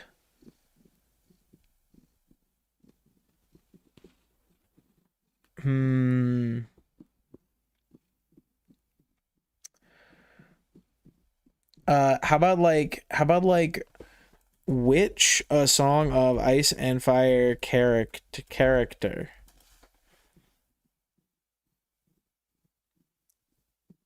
would be a stoner in high school? Right, something like that. I'm gonna pull blunt rotation because I think that's funny. Dream joust match. Name something you'd find at a Westerosi Thanksgiving dinner. Name a dragon. Name a dragon is a good like pace question, right? We do that one first. We start with name a dragon. We end with name a woman. Name a character whose name is spelled wrong.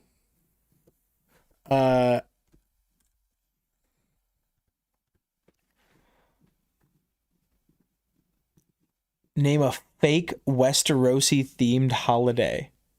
You can't ask people in Family Feud to make a pun. Cat, they can hear you on the mic. What would be Euron's favorite metal band?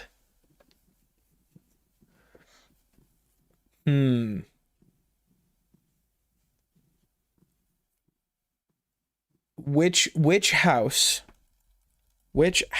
would be most likely to name a World of Ice and Fire cryptid? Ooh. Name A Song of Ice and Fire creator you can beat in a fight.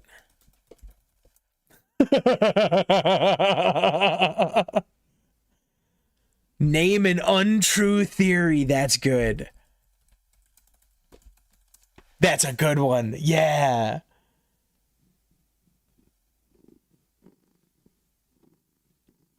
What is Davos's sigil?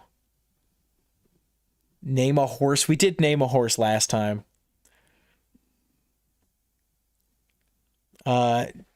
Davos's sigil is 3 pairs of sunglasses on a field of onions. Oh, name one of Davos's kids. For non-paramount sigil? Oh, I see. Cat, you're shedding. And you stress me out.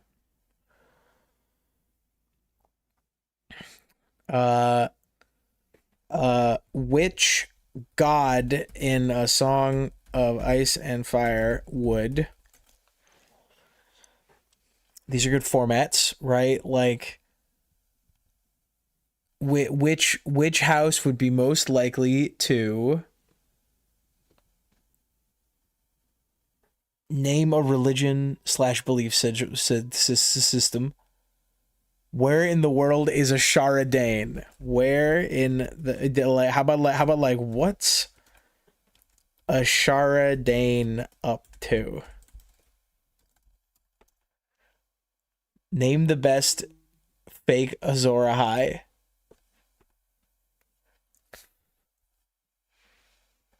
Which A Song of Ice and Fire priest would I invite to my potluck?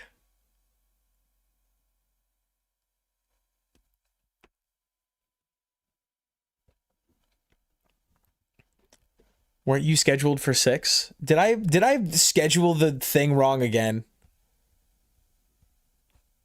Surely I didn't schedule the thing wrong again. You're the second person. How about like what is Kevin Lannister's favorite movie? Right, something like that. Who, yeah. Which A Song of Ice and Fire character would you let babysit your kids?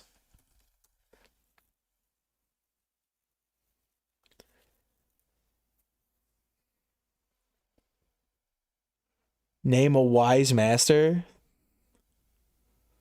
You guys do not know how to play Family Feud. Name your dream dragon rider. Name Drogo's blood riders. Who would be the best house sitter? That's kind of fun. Which wildling? No, which is who would be the best house sitter? Name a character ship. Name a ship.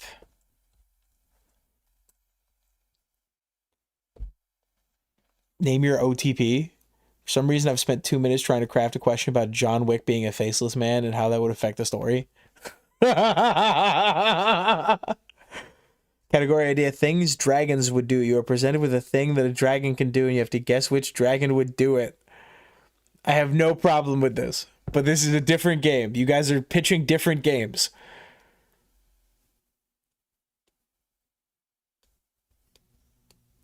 Name an interesting nerd club theory. Ugh. A Song of Ice and Fire is your favorite franchise. What is your second? What is your favorite franchise other than A Song of Ice and Fire / Game of Thrones? John Sadden. If Steve Harvey were in a Westerosi noble house, which house would he be in? Which house would Steve Harvey be in? Walder Frey offers you a daughter to marry. Who do you... Many fans believe...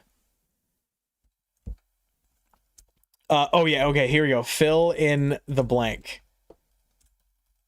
The blanks.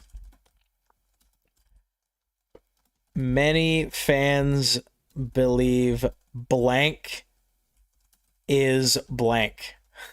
That's a good one.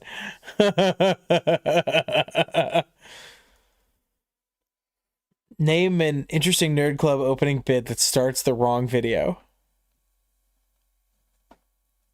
Now remember, this is going like you wonderful horrible nerds are going to get to answer these questions, but the people who have to guess the results based on the poll are like Michael and like Quinn, who has probably not watched enough of our videos. Steve Harding.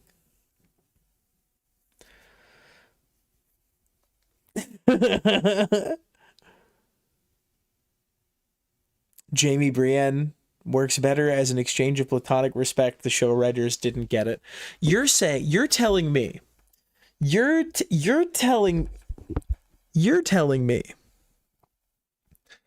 that you think that the strongest and most interesting character in the series, portrait of railing against social norms, person who redefined what it is to be a woman for thousands of people, person who says fuck you to what's normal or expected, in her last character moment weeps in the rain because she got dumped, you're saying that was bad?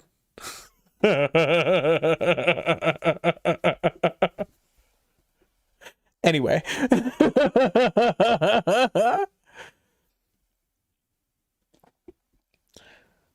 Name a new Westerosi coin. Yeah, but I want them to be Lord and Lady of Casterly Rock and live happily ever after. They can be Lord and Lady of Casterly Rock. I have no problem with this.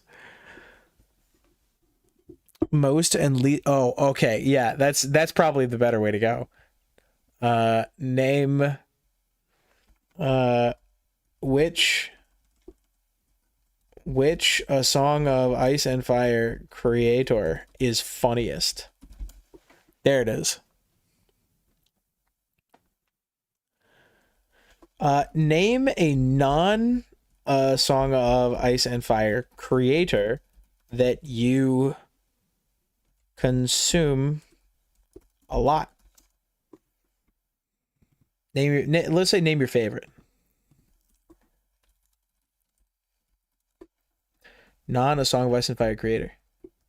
Because I like learning about things that aren't just this. Name a Stan Lee character that you might find in A Song of Ice and Fire. Name a gay guy.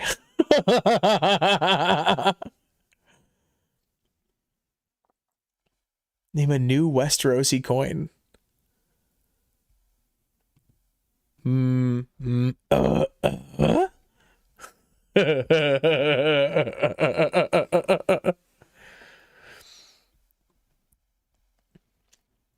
Hell yeah. What else you guys got? Come on, you guys gotta have more.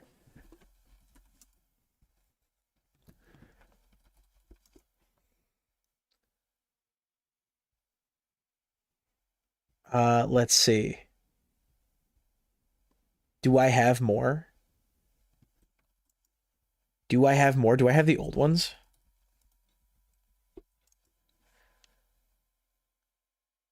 I have the old results.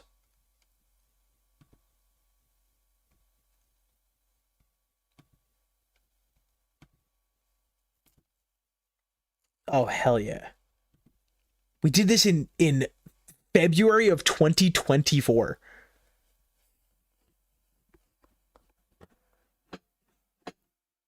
Let's see. Which Song of Ice and Fire character is most misunderstood? We did How Do You Prevent the Red Wedding in 8 words or less? The Biggest Creep Award. Name something you'd find in the Riverlands.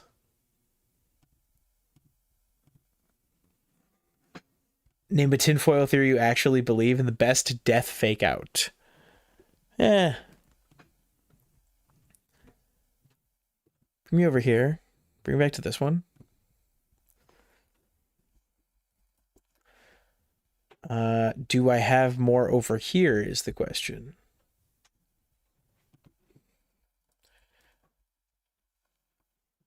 Oh, I do. I have Family Feud notes.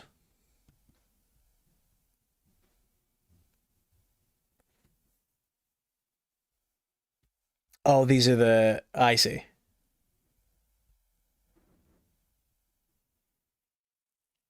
Oh, best dressed? Yeah, sure. Let's throw that one in. Why not? Who is the best dressed character? Which character would win RuPaul's Drag Race?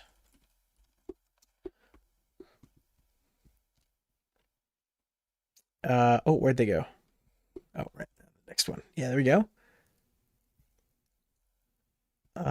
Which Song of Ice and Fire character is most misunderstood? Where'd you want to live in Essos? Shout out to the person who said Oregon.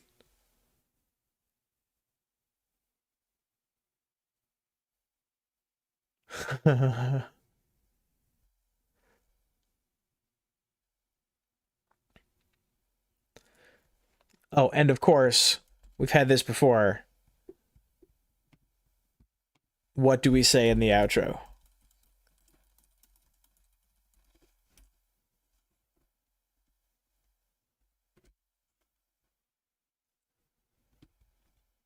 What do we say in the outro? There we go. Best show only character, best dressed a Song of Ice and best dressed a Song of Ice and Fire creator. Which character would be the best online poker player? Which character would get super into crypto?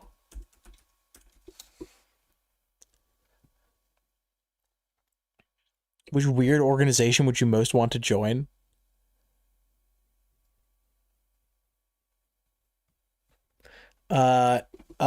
Give a drag name for... No, probably not. Which POV would be Muppets? All right, I think we've gotten somewhere. Okay, give me you. And give me you.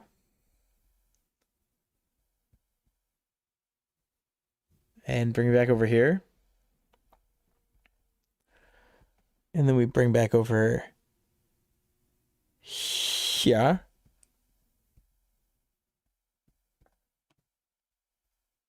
Oh, hang on. Give me this, and then give me this, and then we X out of this, and then we come back over here. Okay, what do we want? What do we like the best? This is like question 2. We're going to do 10. This is going to be question 9.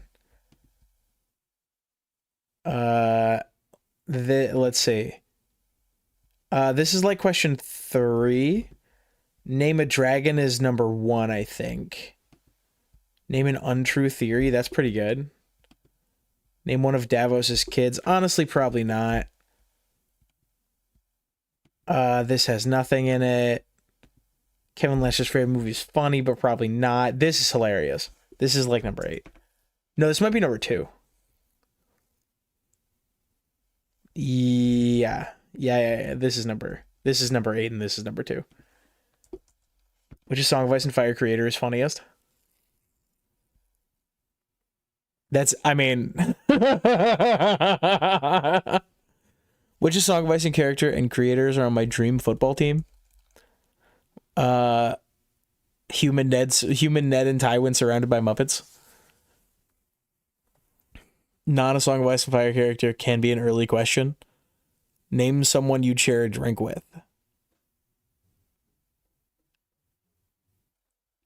Best dressed character. Okay, you know what? We're gonna 1, 2, 3, 4, 5, 6, 7, 7, 8, 9, 10, 11, 12. We'll up it to 12. You get in there. Probably we can get rid of that one. Name a bastard is kind of fun. Jon Snow's favorite Pokemon, get in there. That's number 11. Name a boat, pretty good. Name a boat, get in like right there. Who does Ned name in main and Smash? Probably not. Not enough Smash people. Like, I'm just like RIG just would just not be able to answer. What are your favorite house words? That's kind of fun. Name it, probably not. Probably not. Probably not. Name a woman is so funny. Name a woman is amazing.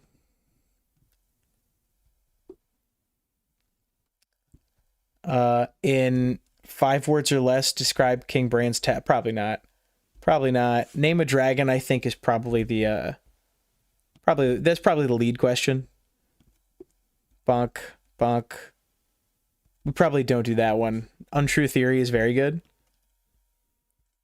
What is an untrue theory? There we go. Probably not. Probably not. This is the best thing I've ever written. Many fans believe blank is blank. I guess we can throw this down here. This one's probably not. Probably not. What's your favorite franchise? Yeah, I actually just want to know things about you, terrible nerds. And then probably this one. We do meta at the end. Yeah, how do we feel about it? Name a house that betrayed the Starks. Worst characters to invite for dinner. Nightmare Blunt rotation.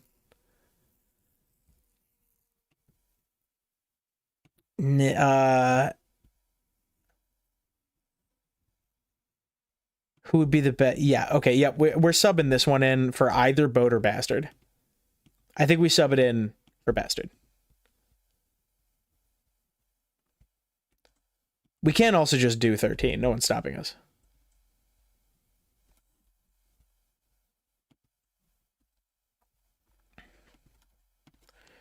All right, let's go to 15. Fine, we'll go to 15 as long as you nerds actually answer the survey. I want this one in, is the problem. And then... Sure. Okay, that's it. Yep, there it is. Okay. All right. Are you happy with this? Any complaints? Name wherever I still look. 13 for Knights King. What's a survey? Cool. All right, that's it. And because I use this stream as an excuse to get things done, I'm literally going to make this right now. Name a dragon.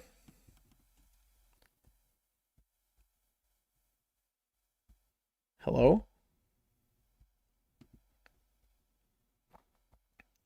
Bang. And you guys have had time sitting here. So you all should have your answers ready.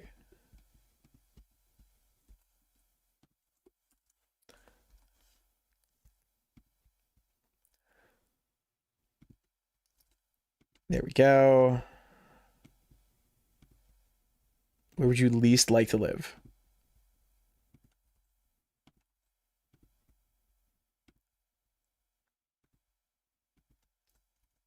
We'll say what are your favorite house words? Question mark.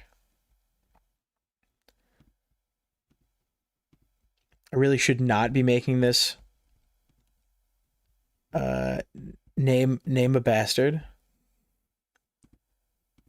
Name a boat. Name a woman. Fucking yoga bag. Name a woman. Name a woman. What's your favorite franchise other than A Song of Ice and Fire and Game of Thrones? Good. Paragraph.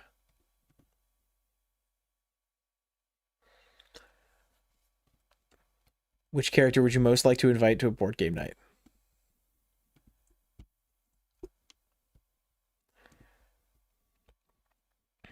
What is Jon Snow's favorite Pokemon is so funny. Don't post answers in chat. Don't post answers in chat.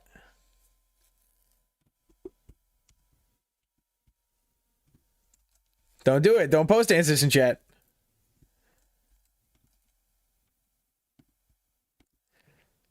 There we go. Who would you let babysit your kids? Paragraph. Oh, I didn't ping. That's why. What's the matter with me? Which character which A Song of Ice and Fire character would get super into crypto? And then name your favorite non A Song of Ice and Fire creator. There we go. 15-second quiz. Done. Done and done.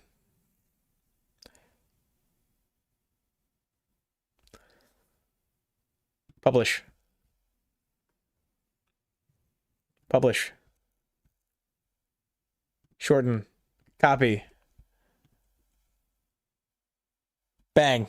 Go. Have fun, everybody. There you go. And I'm gonna go put it on I'm gonna go put it on other stuff too.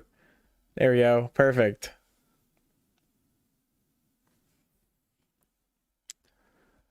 That'll be a video. Gonna get try to get all of our terrible nerds in here. Kermit the Frog. We go over here. We go to create. We go to create post. Hello. We have set up a nerd poll for a song of feuds and families. Get your answers in now.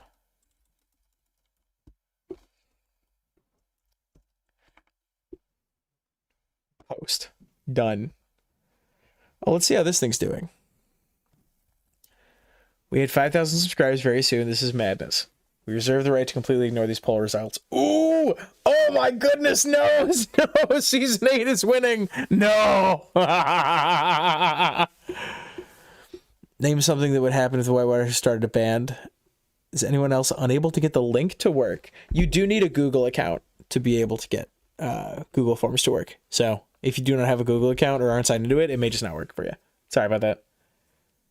Respect to the one person who's like, oh my God, I so desperately want a 24-hour stream. I've been waiting for this.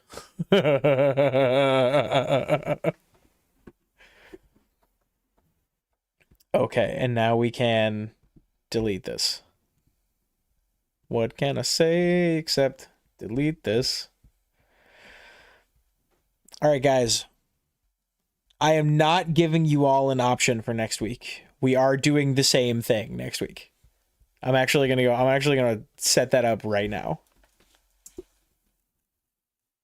This coming Thursday, we are doing exactly the same thing. New short with 4,300 views. New short with 4,300 views and is hilarious.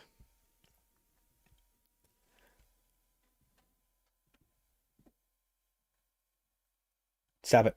No, please. No, please. Mr. Williams, John, don't sue me.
Oh my God, yeah, dude.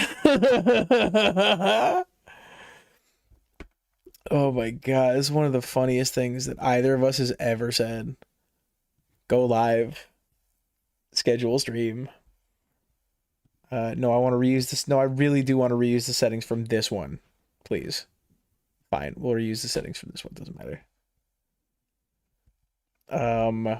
More analyzing Game of Thrones. I should be putting, what's the alarm emoji? Is that what I want? There it is.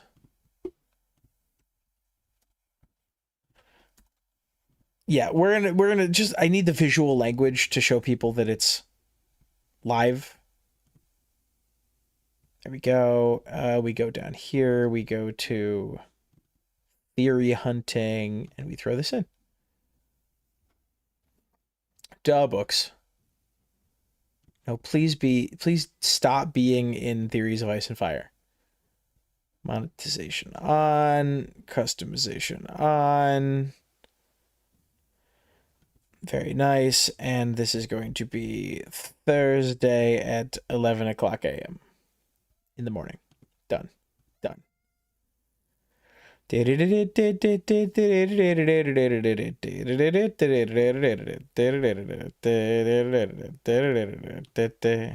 we go. I did my part. Second comment. You should have known what we do. Wait, what have you done? No, what have you guys already done? Please.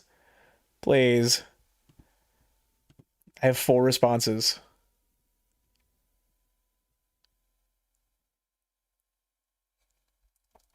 Why have you done this to me, guys?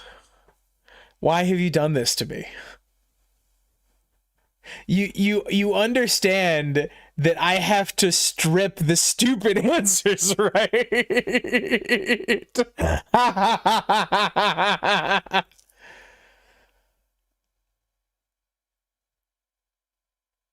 Oh, good answers. Good answers to boat so far.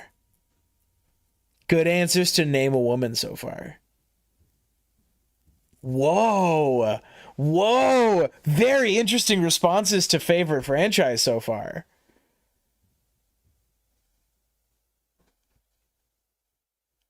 Cool. All right. Really? Okay.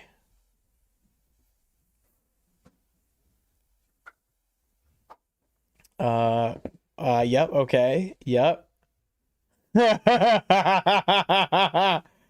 Oh, cool. I love learning things about you guys, right? The name your favorite not a Song of Ice and Fire creator is very, very interesting. Very, very, very interesting to me. Because there's people here that I just fully don't recognize. Sweet. Cool. Nice job, guys. You insane nightmares. Fill them in. Fill them in. Okay, so we're going to set up for next stream, okay? So we're over here. Where how many things happen in Game of Thrones? Part 2. So we need check the nerd poll. I need to literally make one short. I need to make one short. I haven't made a short on stream yet. I need to make literally one short. Please, I need to make one short. They're just hard to make. They're just hard to make, okay, is the problem. They're hard and annoying, and they're not worth the time. Ugh. What else do I need to do? Right, I'm gonna grab these guys. Bring them up here.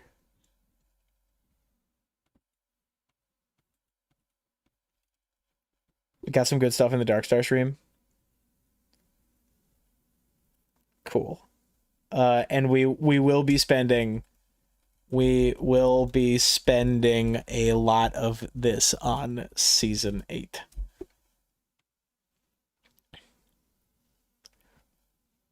So I have my question for you guys. While we're like, before I get like too deep into this, this is the pitch for the new video, for the new format, right? Like, hello and welcome to the hello and welcome everybody. These 3 hapless morons come upon ice zombies and their nightmare lich overlords, and then there's a ding, and we have like a little graphic in the top corner. It's we play a little thing. One of them tries to duel one of the White Walkers, and they all laugh at him, and they all have glass swords, and it's awesome. Anyway, Will and Waymore are killed by the others, but Garrett escapes. The next thing we see is Garrett being like, we discuss the plot one at a time.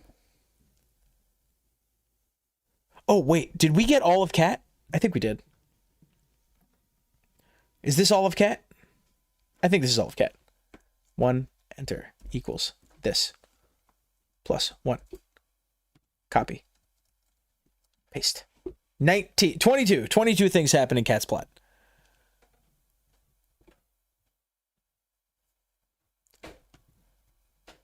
Cool. Nice. Dope. Oh, I guess this is also in Cat's plot, huh? Delete. Copy. Paste, paste, paste, paste, paste. Am I still live? Everybody okay? The chat stopped. I guess everybody's busy. Completed the feud questions. How's everybody doing?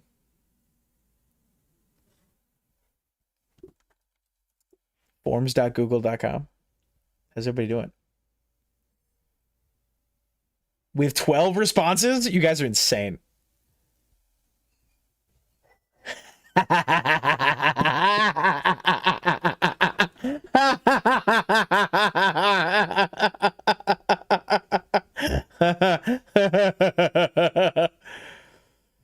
Oh, man. Oh, my God, no. What have you all done to me? 13 responses now. We got to get to 100. Send it to your friends. Only one form per viewer. Yes, please, only one form per viewer. How fast would Columbo solve the mysteries in A Song of Ice and Fire? Not fast enough to save everybody.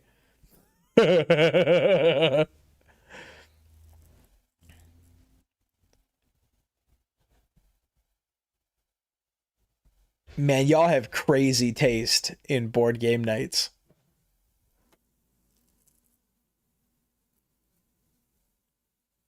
Okay. All right.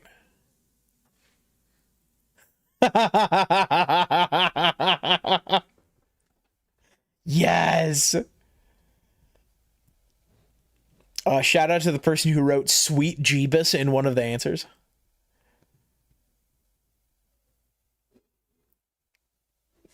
Oh, beautiful.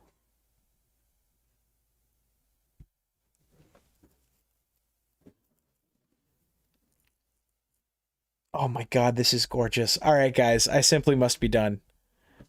I simply must be done. That's all I got. I like turned to the right and I saw that chat was dead. I thought I had gone offline, but everyone's just, yes, I can community post the form. Yes. Yes, it is now in a community post, and I will go ahead and I am going to link it in the Discord as well. We're going to do that too. Yeah, dude.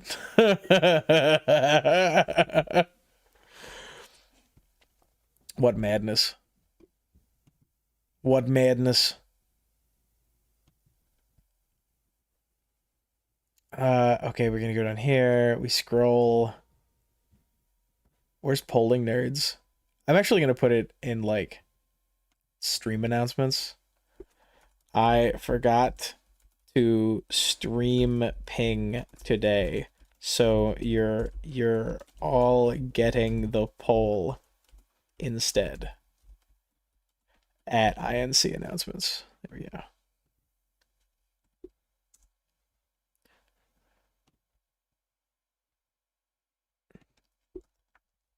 Here, you terrible nerds.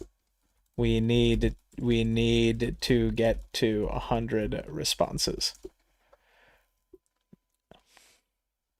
Sorry, I'm busy answering. What were you saying about formats? Finish the survey. I don't remember house words. I can't remember if the house words I picked were canon or not canon.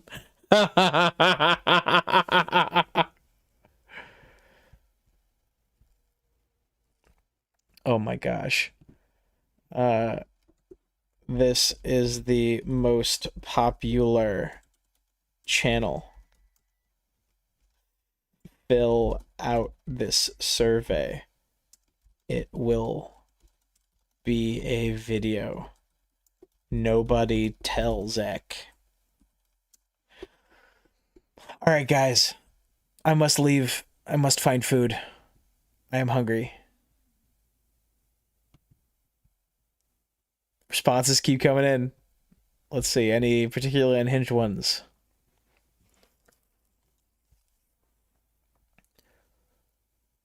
Whoa. We're not going to be able to talk about your favorite Song of Ice and Fire creator. We might just not be able to talk about it. Literally every single one we've gotten so far is unique. That's crazy.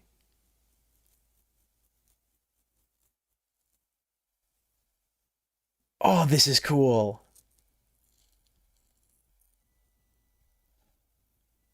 Oh, good answers. Okay, sick. Sick, guys.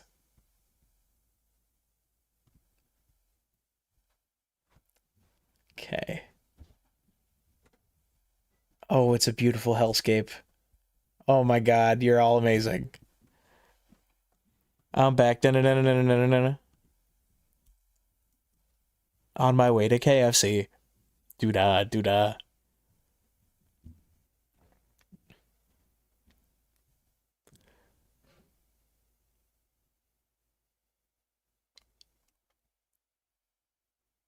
Mayo says I looked up house words so as to not be obvious. Now hang on. Hang on, Mayo. I don't think that's how this usually works. All right, you guys. I am going to pull up some of Zach's amazing music. And I will see you all on Thursday when we'll be continuing this stupid, stupid project.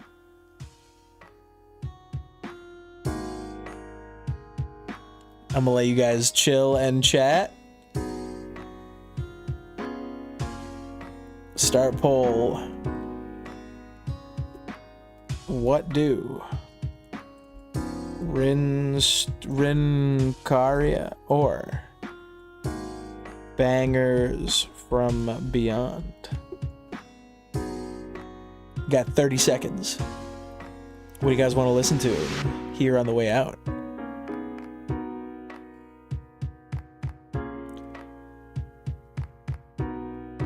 Ooh, it's dead even. Got 3 votes for the Bangers from Beyond.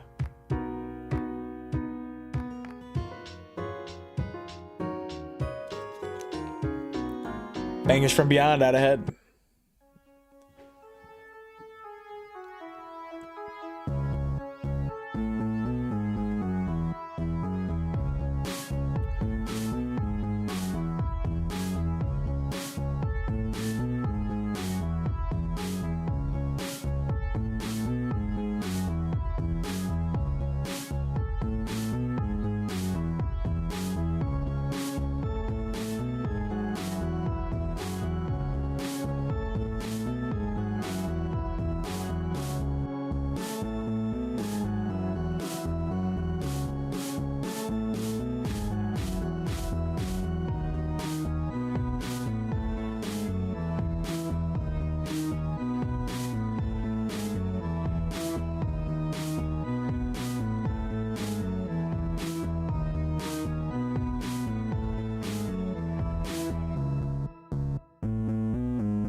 All right, have a good time, everybody. You're all wonderful.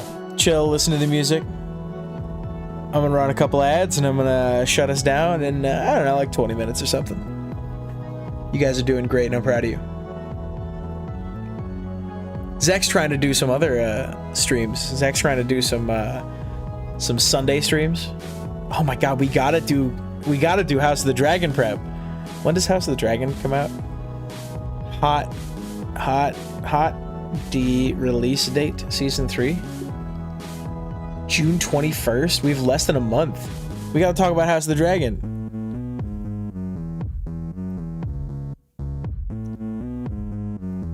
Happy holiday to everyone who celebrates and happy day to everybody else. Zach finally not ducking us. Go Zach. Yes.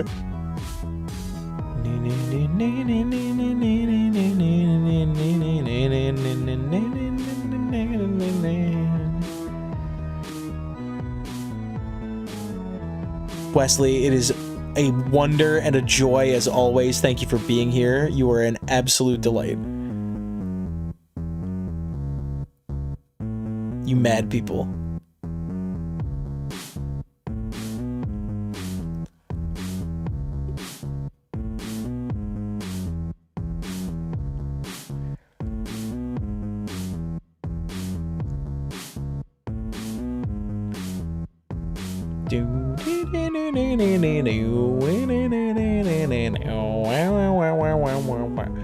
Oh my god, thank you for the super chats, by the way. We got super chats from a few people. I'm sorry, we didn't get super chats from a few people. We got 3 super chats from Mayo. Thank you, Mayo.